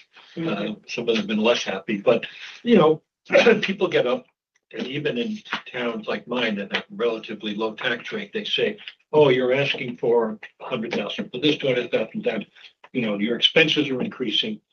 Instead of asking for more money or going to an override, which unfortunately we didn't have to do, but why don't you simply cut back on the rate of increase of your budget? And, having been through this now for many years, I realize that the costs are going up in a way that cannot be totally controlled. I mean, basically it's your salaries, go up by 3.5%, even if you give people just as we do, a cost of living increase. The cost of fuel, the cost of keeping the lights Fuel, on, energy, everything. electricity, health insurance, workers' comp, all of these other costs. Contracts.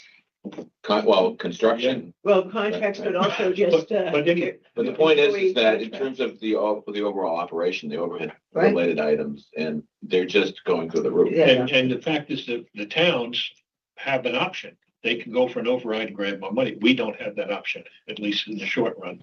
And Right. I'm looking at it, and if you do go to the budget and say, okay, this year we'll cut back on this, next year we'll cut back on that, next year we'll cut back on that. It's simply a race to the bottom.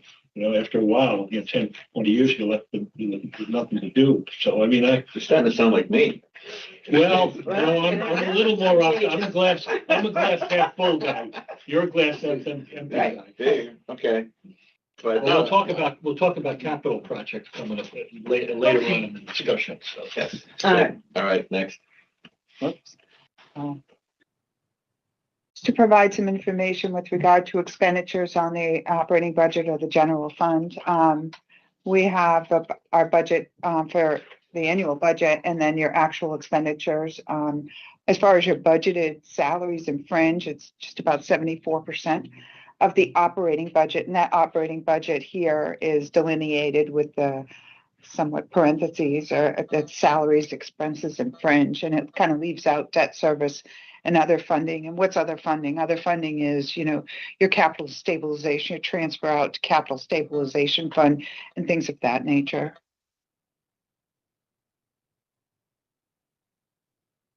Here's just a snapshot of where your general fund expenditures by department were, budget versus actual for this fiscal year. You can see here just by department where we stand with regard to our budgets. It looks like everybody's still way under budget appropriately. So for this time of the year, I would say, it's Yes. like they're like 75% of what they've been. So we are by the end of the watching. year, they'll probably meet what they've budgeted. We're watching closely some categories. So the county revenues exceeded the prior year as of 3/31 by just under $500,000. As you know, laboratory revenue is experiencing very strong results. Most of our expenses are within the categories or the line items that are budgeted appropriations. We are watching a few, as I reported last quarter. We're watching some salaries, we're watching some utilities closely, and we're watching laboratory supplies. That laboratory supplies are due to the tariffs that came into place. Can I just jump in here for a minute? Go ahead. I mentioned this the last time, but when you say that total county revenues collected exceeded prior year by 485,000, it exceeded what we actually collected, not what we budgeted. That's correct. That represents what was collected as of 3/31 of 2025. So I'm comparing actuals to actuals for you. All right, And but in what we those collected, time periods. Yeah. Yes. yeah, but what we collected in 2020 was actually exceeded what we had estimated to collect at that point. That's correct. That's correct. The other, if I could, the other thing about the lab, they are getting a lot of not only advertisement through word of mouth. People are using them because of the short-term rental tax. Anybody who has a second home has to register their home now. And even at town meeting last night, people were talking about, you can go and get your water tested. Just go and get a kit To the county? to the county. It's not that much money. You can find out how your water is, and that really is the best way to figure out, are you complying with the state regs? And so there was a lot of that. And I'm like, this is really good. People are really cluing in on this service because it is more in demand. The state is putting requirements where they have to find, where do I get this done? Fortunately, we're able to do it. And I think that is really pushing some of that activity. And your laboratory is customer service focused, It and that definitely is. there's a courier service that Yes. it's not as if the Goes folk, to the your town residents have to drive. up. You just drop it off at your DPW or your health department and it's carried up there and your results come in the mail or your email. And so we got that in there just in time. As far as I'm concerned, those upgrades happened just in time. So your registry of deeds revenue is also up over the last fiscal year. It's up 3.3% over a comparison to as of March 31st of last fiscal year. So providing the same information, this is a breakdown of revenue for Cape Cod Commission. And you know, if you are concerned at all about that last line of environmental protection, that's the tax assessments that are placed on the communities that are due again on May 1st. Mhm.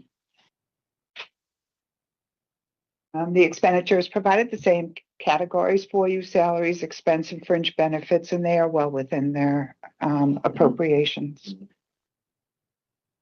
Providing the same information for you for Dredge Enterprise Fund. They have one source of revenue, which is their dredge revenue.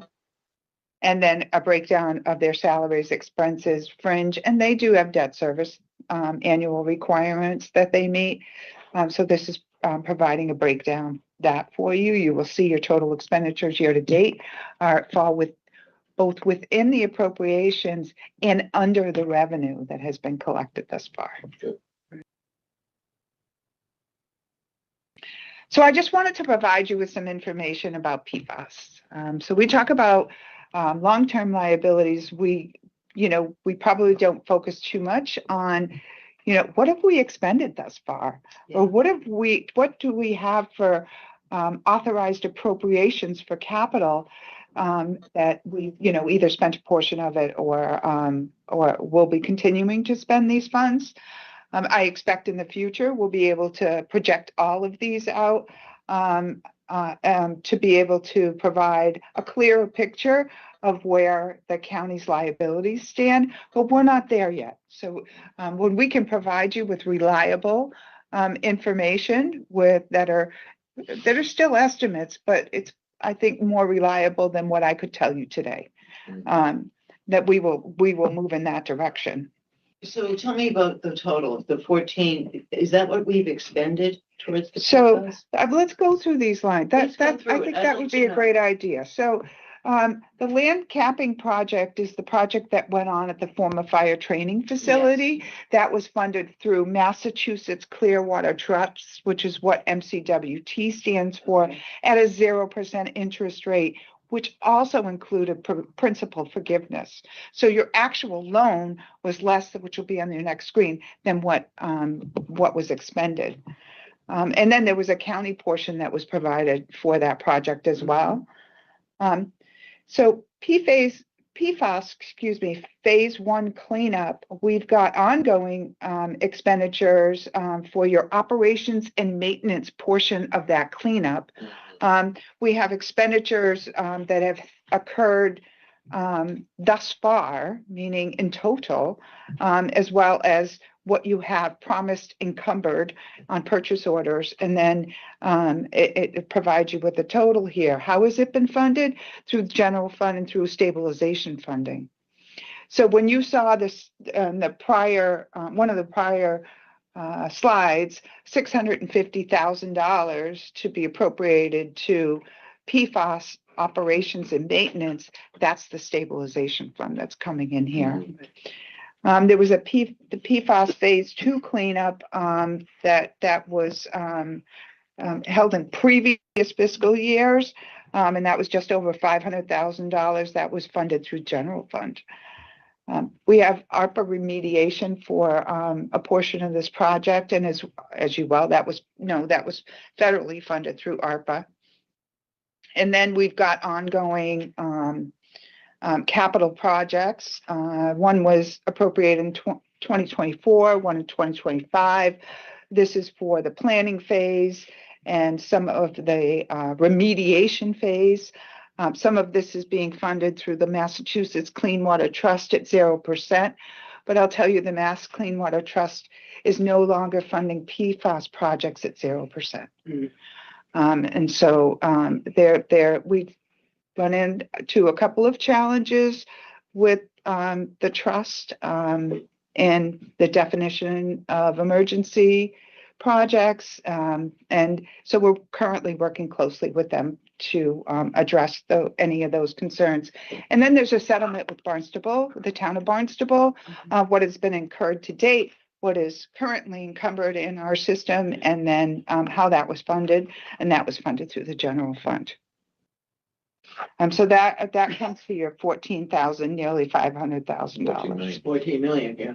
Now, you have ongoing promises or settlement costs, and that will be presented to you once we have a better figure of what you can expect in the future. And so this is just a breakdown, and as I had mentioned before, of where the funding sources have been provided for these PFAS expenses. There is congressionally directed spending that has been approved in this fiscal year for $3 million. We've got general fund operations that have supported a significant amount of these costs, as well as PFAS stabilization. We've got a PFAS stabilization. The information I'm providing here is both what you've already incurred as well as what's in the bank. Right. You've got $7.8 million in the bank. A lot of people want that. And then you have principal forgiveness, as I had mentioned, that's from the capping project. So the Clean Water Trust provided some forgiveness for that borrowing. And of course, you've got federal funding to address some of those planning and remediation costs of $4 million, but the majority of this is through borrowing purposes. Yeah. And I like seeing the congressionally directed spending category popping up now with some frequency. Yes. We're going to start. And I believe that has been, from what my understanding, that has been confirmed. That's Oh, yeah, there's no doubt about it. Yeah, that's right. that's- That really did take a Right. lot to get. Yeah, and then we have the other one that we can't announce. So that is my We're presentation. forever waiting on Yeah. That's my presentation Yeah. today. Happy to discuss any of the materials or the information that I provided to you. Commissioner Bergstrom. Looks good. Just, a couple of things. The biggest challenge in front of us is capital that we're going to be dealing with. I think one of the biggest, of course, we also talk about the increase in the operating budget. I've thought about the division between money we put aside to cover any potential shortfall in the operating budget, which is a revenue contingency fund. Okay. And the money that we put aside for capital and the money that's just kind of hanging out there that we get every year that we don't do, and I've often thought maybe we should cap a revenue contingency fund, like whatever, I don't know what it is now, 7 million or whatever it was, and basically take everything else that we have within reason. In other words, take if we exceed revenue over expenses in the course of a year, we put into definitely solidify it in a capital fund so that we have money in that. It isn't, in other words, we determine that's what we're going to do with it, because otherwise all sorts of other ideas may pop into our head and we'll start spending it, because capital is the biggest challenge. And I think 10 million, I looked into history of our shortfalls. I think it was maybe 15 years ago or 20 years ago. And we went through 3 or 4 years where we were under revenue, probably in the tune of maybe $3 or $4 million. But eventually, that point's when we started putting aside something. So I think 10 million is a pretty good figure, unless you think it's otherwise. I'm looking at down the road of the challenges we face, and I want to make sure that Barnstable County can continue the operations that we have now. I think that should be our priority, to protect what we're doing now, and potentially in the future, as we receive, if we ever receive more grants from the state federal government, that we could service those grants and match them. So I'm going beyond I'm not revenue very now optimistic. to basically more policy decisions, but I think we're going to have to face those policy decisions going down the road. I think when we have the chance to get through some of the other capital planning that we have to do, particularly as it relates to the master facilities, I think from there we'll be able to do the forecasting and sort of lay out what the future looks like, and maybe make a variety of scenarios. Looking out 5 years, that's common. Once you go beyond like 5 to 10, that gets a little bit sketchy. But Chaos theory. Well, it could be, yeah. Well, But the point is we're going to have to go through the master planning stuff. the facilities master plan, and then figure out a revised capital program, and then begin to start creating scenarios in terms of what that looks like in the years ahead, what the operational spending is, just status quo, how that looks. And then we'll be in a situation to look at where exactly is it in 1 year, 2 years? The thing that I worry about, see, in the back of my mind, I've always felt that the challenges that we're wrestling with are 1 to 2 years out. What worries me is with the complications at the federal level and at the state level, they may be accelerating the financial challenge facing Barnstable County. And that's what makes me nervous, is because, you read the reports from MMA, you read the budget details, the statements on Beacon Hill. Yeah, they say they're going to give this bucket of this program a little bit more money, but then you're hearing about the cuts over here or the cuts over there. For example, in many of just about every community on Cape Cod is dealing with an override of at least 1 or 2 overrides. Right. Some towns are doing 3 overrides. They're picking the tech school as an override. They're either their regional school district or their elementary school is an override there. And then there's a municipal operating budget override. So in some communities, you're dealing with as many as 3 overrides. I don't recall a time when Cape Cod virtually every town on Cape Cod had overrides on the ballot. Usually the year. I mean, there was a lot of articles on it too. Yeah. So, and it's the same situation that Carol mentioned earlier. Energy costs, health insurance costs, all the other costs of doing business. And then some communities, if they have contracts with X amount plus the cost of living, those now look a little bit problematic. So again, I don't want to be the prophet of doom, but we're in an environment right now where it's even more challenging than what we had originally estimated. So I'm with you, Commissioner. I think the sooner we get into that planning and that work, I think the better off we'll be in a position to figure out what are our options. It would be nice if we had a residential tax exemption. It would be nice if we had these other tools and gimmicks and things that communities can rely on to weather the storm, but we don't. That's our problem, is we just don't have. There's only so much that we can rely on. Yeah, exactly. So the idea that we might be cutting a fund or cutting a program, I'm a little bit nervous about even talking about that until we get through this exercise that we're all anticipating getting through. I know we've got on the agenda for June 10th, another discussion of our facilities planning. So my hope is that we can provide guidance to folks in terms of what that looks like and where that goes, and then begin the process of putting together a long-term financial, I don't want to call it plan, but that's kind of what it is. And prognosis. yeah, there you go, forecast. And then begin to look at just what other things we might need to do. And that's where the conversation that you suggest, I think, makes a great deal of sense. That's once we get through that point, then you can talk about ideas like that, and whether or not they fit or make sense. So, but Carol, this was a good report. It was a good This is report. great. Yeah. Yeah, but like I said, sort of like No, feel you like just we're in the know calm that before the there's, storm. yes, exactly. There's the unknown, and the priorities of Washington are totally gone and self-directed. So, Yeah. So thank you. all right. Thank you, Commissioner. Thank you. Thank you for being here.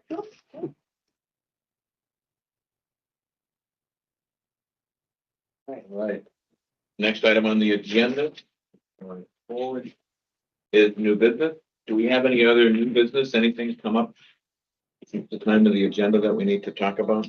Michael? I don't think so. Any commissioners have anything? No. Okay, good. Let's move on to item number 8, consent agenda. And Couple of extensions. Commissioner Bergstrom, do you want to make a motion on the consent agenda? Okay, let me see. We have 2 motions. I'm going to ask you to make both of them. Okay. 3. I don't have. 3, excuse me. You make all 3. I don't have the. Tell you what, It's right there in front of you. You can use mine. Okay. I move to approve Commissioner's consent agenda items 8A as listed on the May 13th 2026 meeting agenda. Second, Okay, call for a vote. All those in favor say aye. Commissioner Forrest votes aye. Bergstrom votes aye. and Lyons abstains. Okay, next one. I move to approve Commissioners' consent agenda items A, B, -D as listed on the May 13, 2026 meeting agenda. Second, Okay, Call for a vote. Commissioner Lyons, aye. Commissioner Bergstrom votes aye. And Commissioner Forrest abstains. Moving right along. Who abstains on the third one? Anyone? Nobody. No? I move to approve the commission's consent agenda items 8E through CC as listed on the May 13th, 2026 meeting agenda. Okay, is there any discussion on that motion? Do I have a second? Second. Okay, so we have a motion and a second. Any more discussion? Hearing none, all those in favor say aye. Aye. Aye, opposed? It carries unanimously. All right, so we're just cruising right along here. And approval of meeting minutes, April 22nd. Do we have any, do I have a motion? Mr. Chair, I move to move the April 22nd, 2026 regular meeting minutes as drafted. Second. Okay, we have a motion and a second. Any discussion? Hearing none, all those in favor say aye. Aye. Opposed?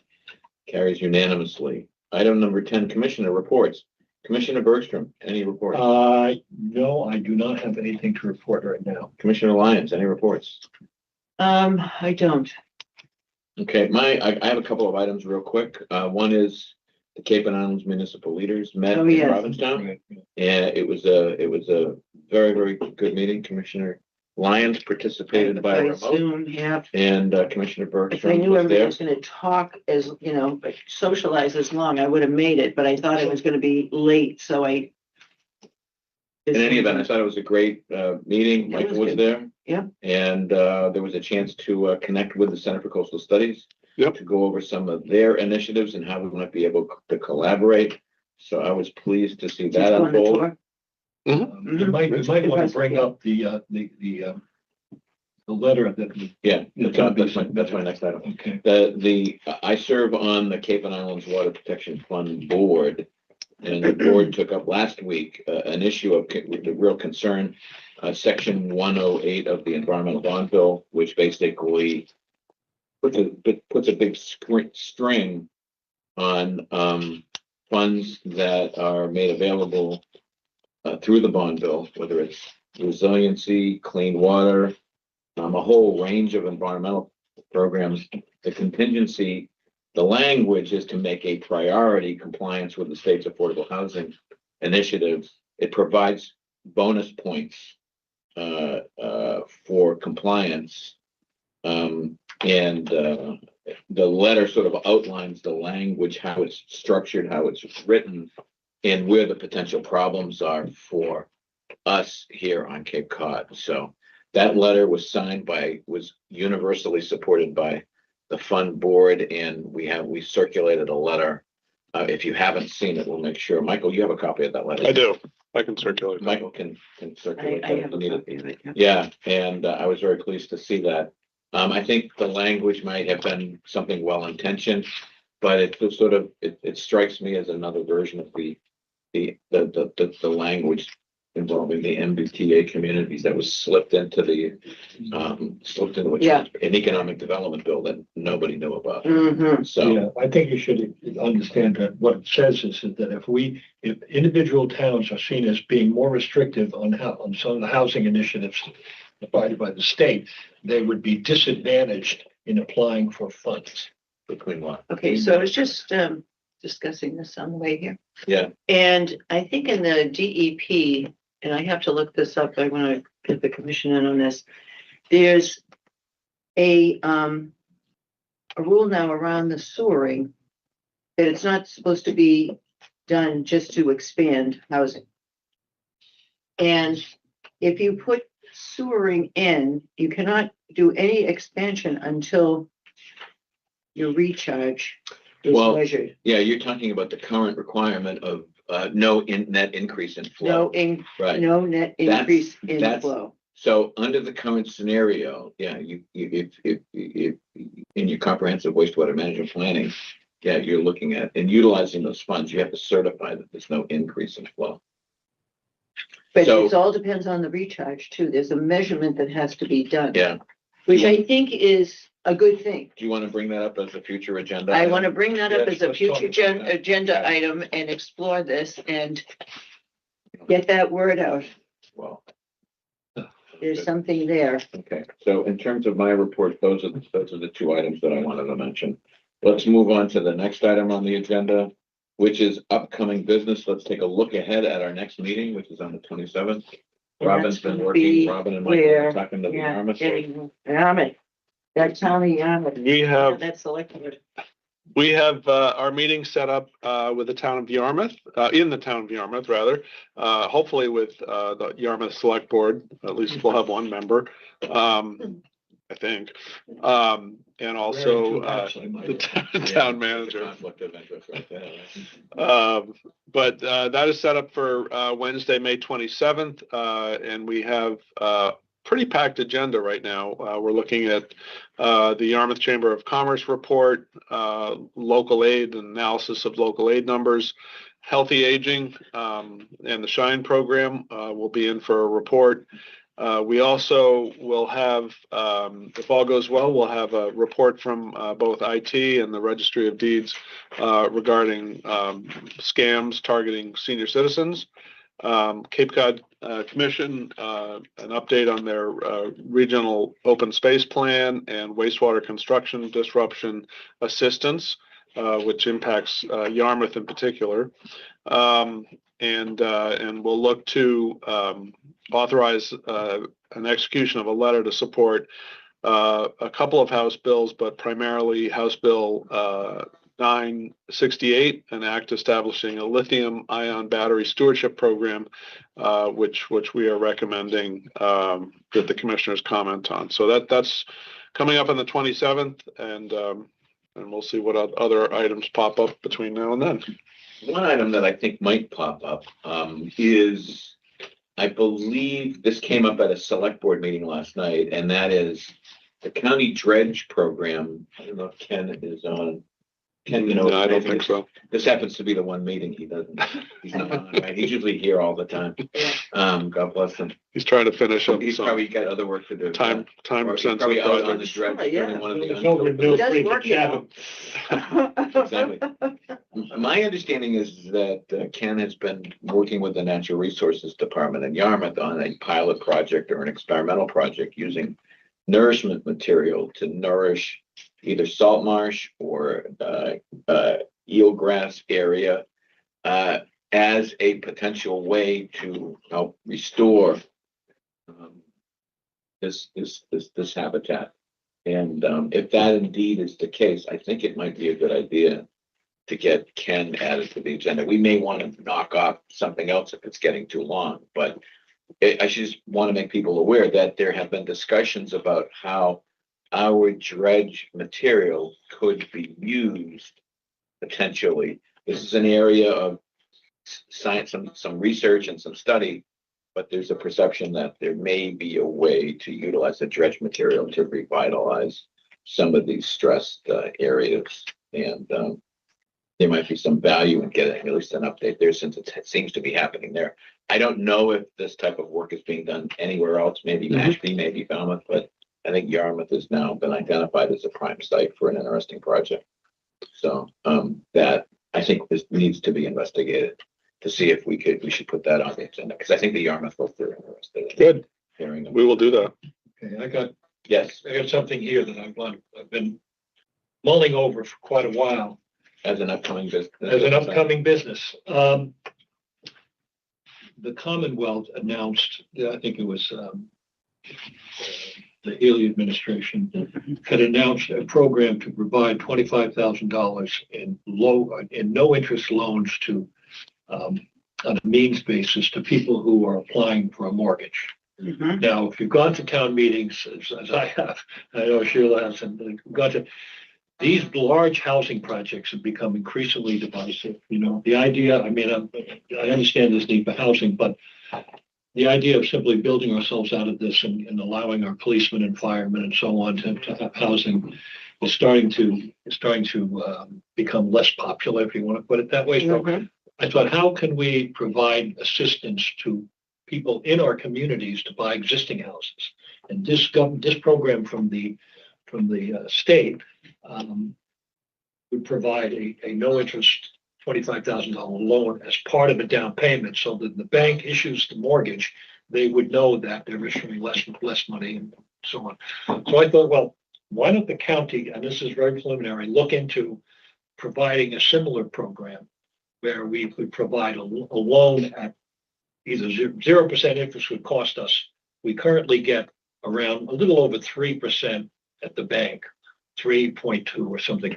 So if we lent out, instead of giving the money to the bank, we lent out the money in a low interest loan, so the people would have a down payment, part of the down payment and mortgage. It would facilitate more people to buy existing homes. And I know there are some, you go online, you find out under 500,000, you probably have quite a few. I mean, they're not palaces, but you can live in them and you can raise a family. So I've asked a preliminary without permission, but I asked Joe Pacheco to look to give me information on that existing program. It's actually a sunset program with the state. But I mean, I thought we might just. That's a potential agenda item. It's a potential Okay, agenda. we'll add it to the list. Okay. You got that, Robin? Michael? Yep. Add it to the list. Okay, are there any other upcoming business items, Mr. Dutton, that you'd like us to go over? Nothing that is not already on your upcoming agenda item. What I would like sooner than later is, I see on here is the Seasonal Communities Act. I would like to go over that and have a discussion about it, the pros and cons, and restrictions and enhancements or benefits. I think there's, it's something for everyone in there. And let me ask you this: who would you like to have participate in such a discussion? well, I think the commission would be good. So you'd like someone from the Cape Cod Commission? Cape Someone Cod from Commission. I'd like to talk to Housing Assistance Corporation, see where they stand on this, because we had a lot of our initiatives go through them. I mean, we contract with them and they I'm just to see what, so we can That would be fun. put their feet to the fire, if you want. In the past, when this has come up as a topic in other groups, there's I think a gentleman, Matt Walsh, I think his name is, at the Executive Office of Housing and Livable Communities. Yes, I think that's his name. I'll have to double check, but would you Right, want someone like him? yeah, that'd be good. participate in I that? think that would All be right. good. So you get that, Michael? I got that. Yeah, I mean, I just think, So you not like, everybody understands the Are whole you- buy-in. well, you are a seasonal community, right? Yeah, So, but there are other towns that are taking this up. they're beginning to look at it again. Do they still want to be? And Oh, really? some, Yeah. I think the MMA has taken several positions on this. We should see what they have. yeah, I would like, okay, you know what, I'm gonna go and look at that. Yeah, Mike, I'll you look that might up. want to flag that as well. Does MMA have a? Mhm. Or even any information that you find, just pass it on. I'm just curious. Yeah. Because, you can't, at a certain point, you can't help everybody. So we can put that down as a future agenda Yeah. item. All right. Any other upcoming business agenda items? All right. And also, somewhere, the water status, the more we hear from them. And we will be, What do you mean by water status? well, here it says water supply status presentation. Range for future meeting with the Cape Cod water supply status, focusing on the groundwater lenses and the drought impacts. And, that would probably be more interesting towards the end of the summer, just to see what has. We started that in Eastham. Eastham, yes, and that was I think- most informative. And I think what we need to do is, the approach that I've taken on the agenda is to make the conversation relevant to the I community. absolutely agree, and I that think we're it's in. been working Yeah. well, and, Because what I'm learning is, and what I've learned is that these questions are just so complicated. Mhm. There's no Right. easy answer in any one community. Every set of communities every community has their own set of challenges. Their own set of challenges, and the more you can, I mean, I have found to go and badger people, like, this is what we're gonna do, and this is the deal, and, you know, have mandates in a sense, where people don't have it all. I think it's best to bring people along, to show them, to educate them Well, I would- on certain I would- things, and then they can, I would recommend that we consider that discussion, revisiting it again when we're in Harwich. yes, that's fine. Because Harwich has the Monomoy Yes, they do. right?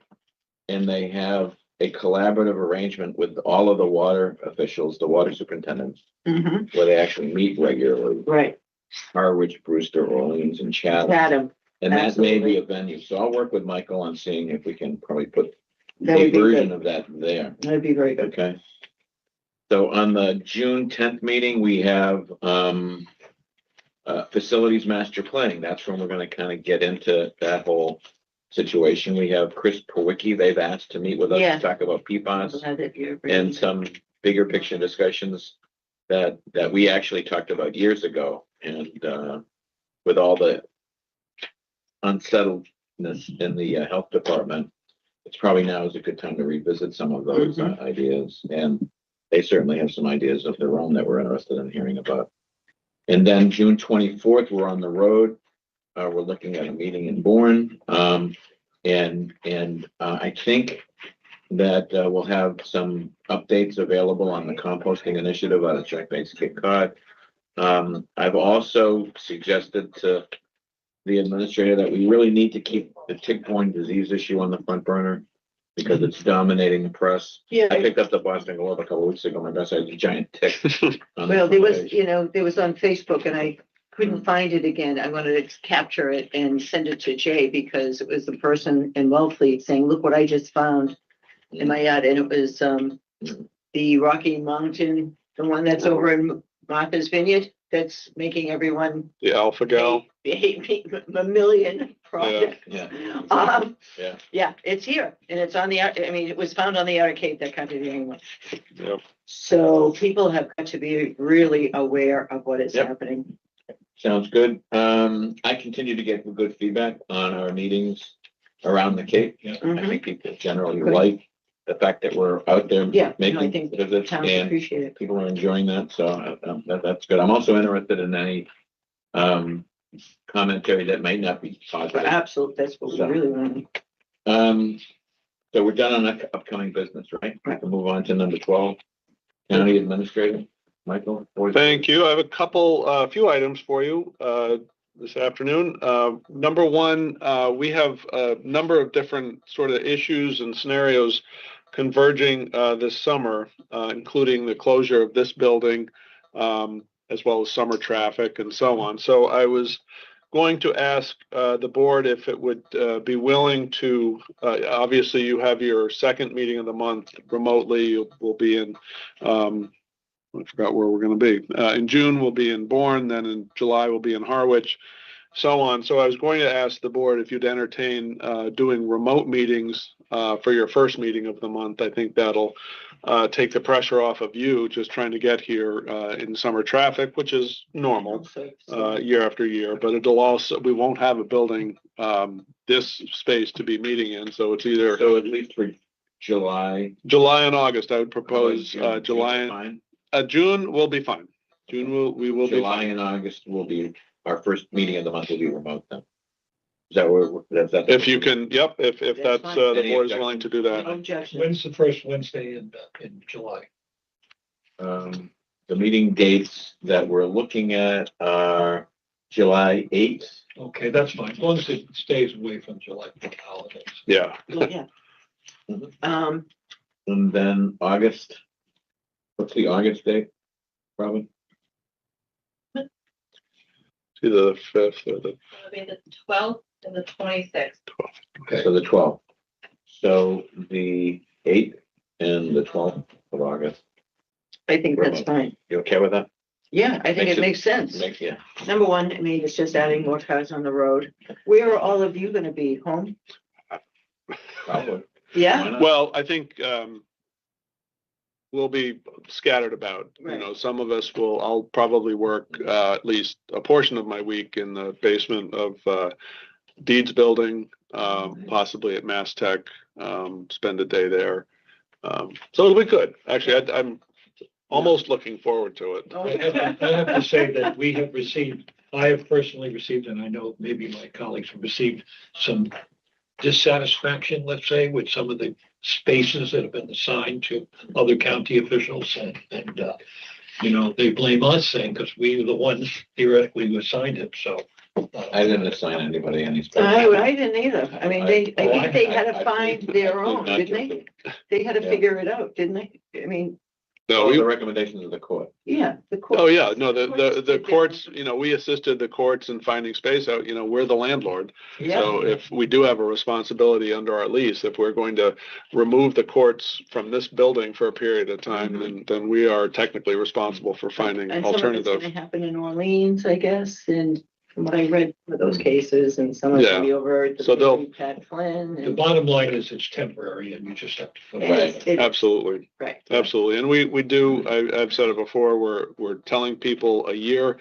We're hoping the work can be wrapped up in substantially less than a year. So. Okay. Do we have any other county administrator? I do have two things. I just want to let the board know that the reimbursement that the state had offered or talked about for our ice breaking efforts, our emergency ice breaking efforts, the Senator Sear contacted me, let me know that there was something a little shy of $35,000 earmarked in the budget, Senate budget for that. So we're optimistic that that will be forthcoming.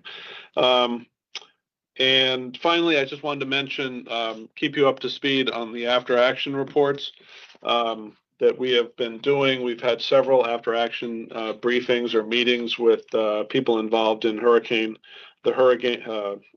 blizzard, sorry, not hurricane, blizzard, Hernando. I didn't realize it had a name. So we're sort of midway through that, but I just thought it would be helpful to just give you a little taste of some of the recommendations. And we do have an acknowledgement that we've got a very strong foundation to build on. We've got good structure, we've got good people in good positions, but there is a lot of, we have a foundation, we've got to build a house now. We do have to be much more particular about roles and accountability. We need to clearly define and document everybody's role, or every department or every volunteer organization role and responsibilities. We have AmeriCorps' role in the shelter operations has to be much clearly defined and given some boundaries. You know, we were very lucky this last storm that we had people in places and they were willing to do the work that was required, but we do need to sort out some of the role of AmeriCorps. Medical and Medical Reserve Corps and Volunteer Corps, we need to rebuild to the extent possible. And then finally, the regional shelter plan and the Barnstable County REPC will need to work very closely with them to really bring all of this up to current. We have documents in place that haven't been updated in over a decade, and we do need to create a lot more communication with Well, I think REPC. we need to make that as an agenda item, and as soon as we can, because I know there's some personnel decisions hanging out there that I think are dependent on how we want to move forward. Right. And I would envision that we deal with this in phases, maybe initially have a white paper that outlines fundamentally what our expectations are of that office. Again, I'm just speaking for myself, but I believe for a long time that department needs to be a standalone department, separate from health and environmental. That the director of that department should report directly to the administrator and should be unencumbered by whatever goes on in that world. All right. And yes, there should be a relationship, but it should be just like almost any other county department. And that person needs to be held accountable. And I do think we need to have a regional plan. Mm-hmm. Literally, I mean, I had this conversation with the the prior person, and I still think it's incredibly important that we have a plan and maybe formalize the committee or the structure in some way. So I think there's clearly more work to do to get this all done. I think what we need to do is just take whatever the after meeting recommendations are and build that into an overall report and plan and set of recommendations that eventually can morph into a plan. If we're doing a reorg, then there's a question of just who's involved in that? How does that get done? Is that done by ordinance? Is that done by whatever? And at some point, do we need to start bringing in some other, assembly representatives into that conversation? So I'm anxious to delve into it whenever we're ready, but that's a future agenda item and it's going to be a big one. Yep, absolutely. So yeah, we're going to need your help and figure out which of the, and the thing is, if we're doing it in remote, that could be challenging for us as a group to be getting into the weeds via remote on that, but we may have no choice. Well, we're only gonna be doing it for a couple of months, I think. Right. Well, I think, if we can, we will target the June 10th meeting tentatively. So that's our hope. That'd be great. I agree with you. That's a hard thing to do if we're remote, and if we're going to be remote in July, I'd rather get ahead of the curve and do it. So, and it may very well be, if that's the priority and you'll be ready, then we may want to shed, it'll be that, well, we should be able to handle that. I think so, if we can put that in. All right, anything else? That is all I have for you right now. That's great. Next item on the agenda is adjournment. Do I have? Mr. Chair, I move that we adjourn. Second. Okay, we have a motion and a second. The time is, for the record, 12:23. Any discussion? Hearing none, all those in favor say aye. Aye. Opposed, it carries unanimously. We are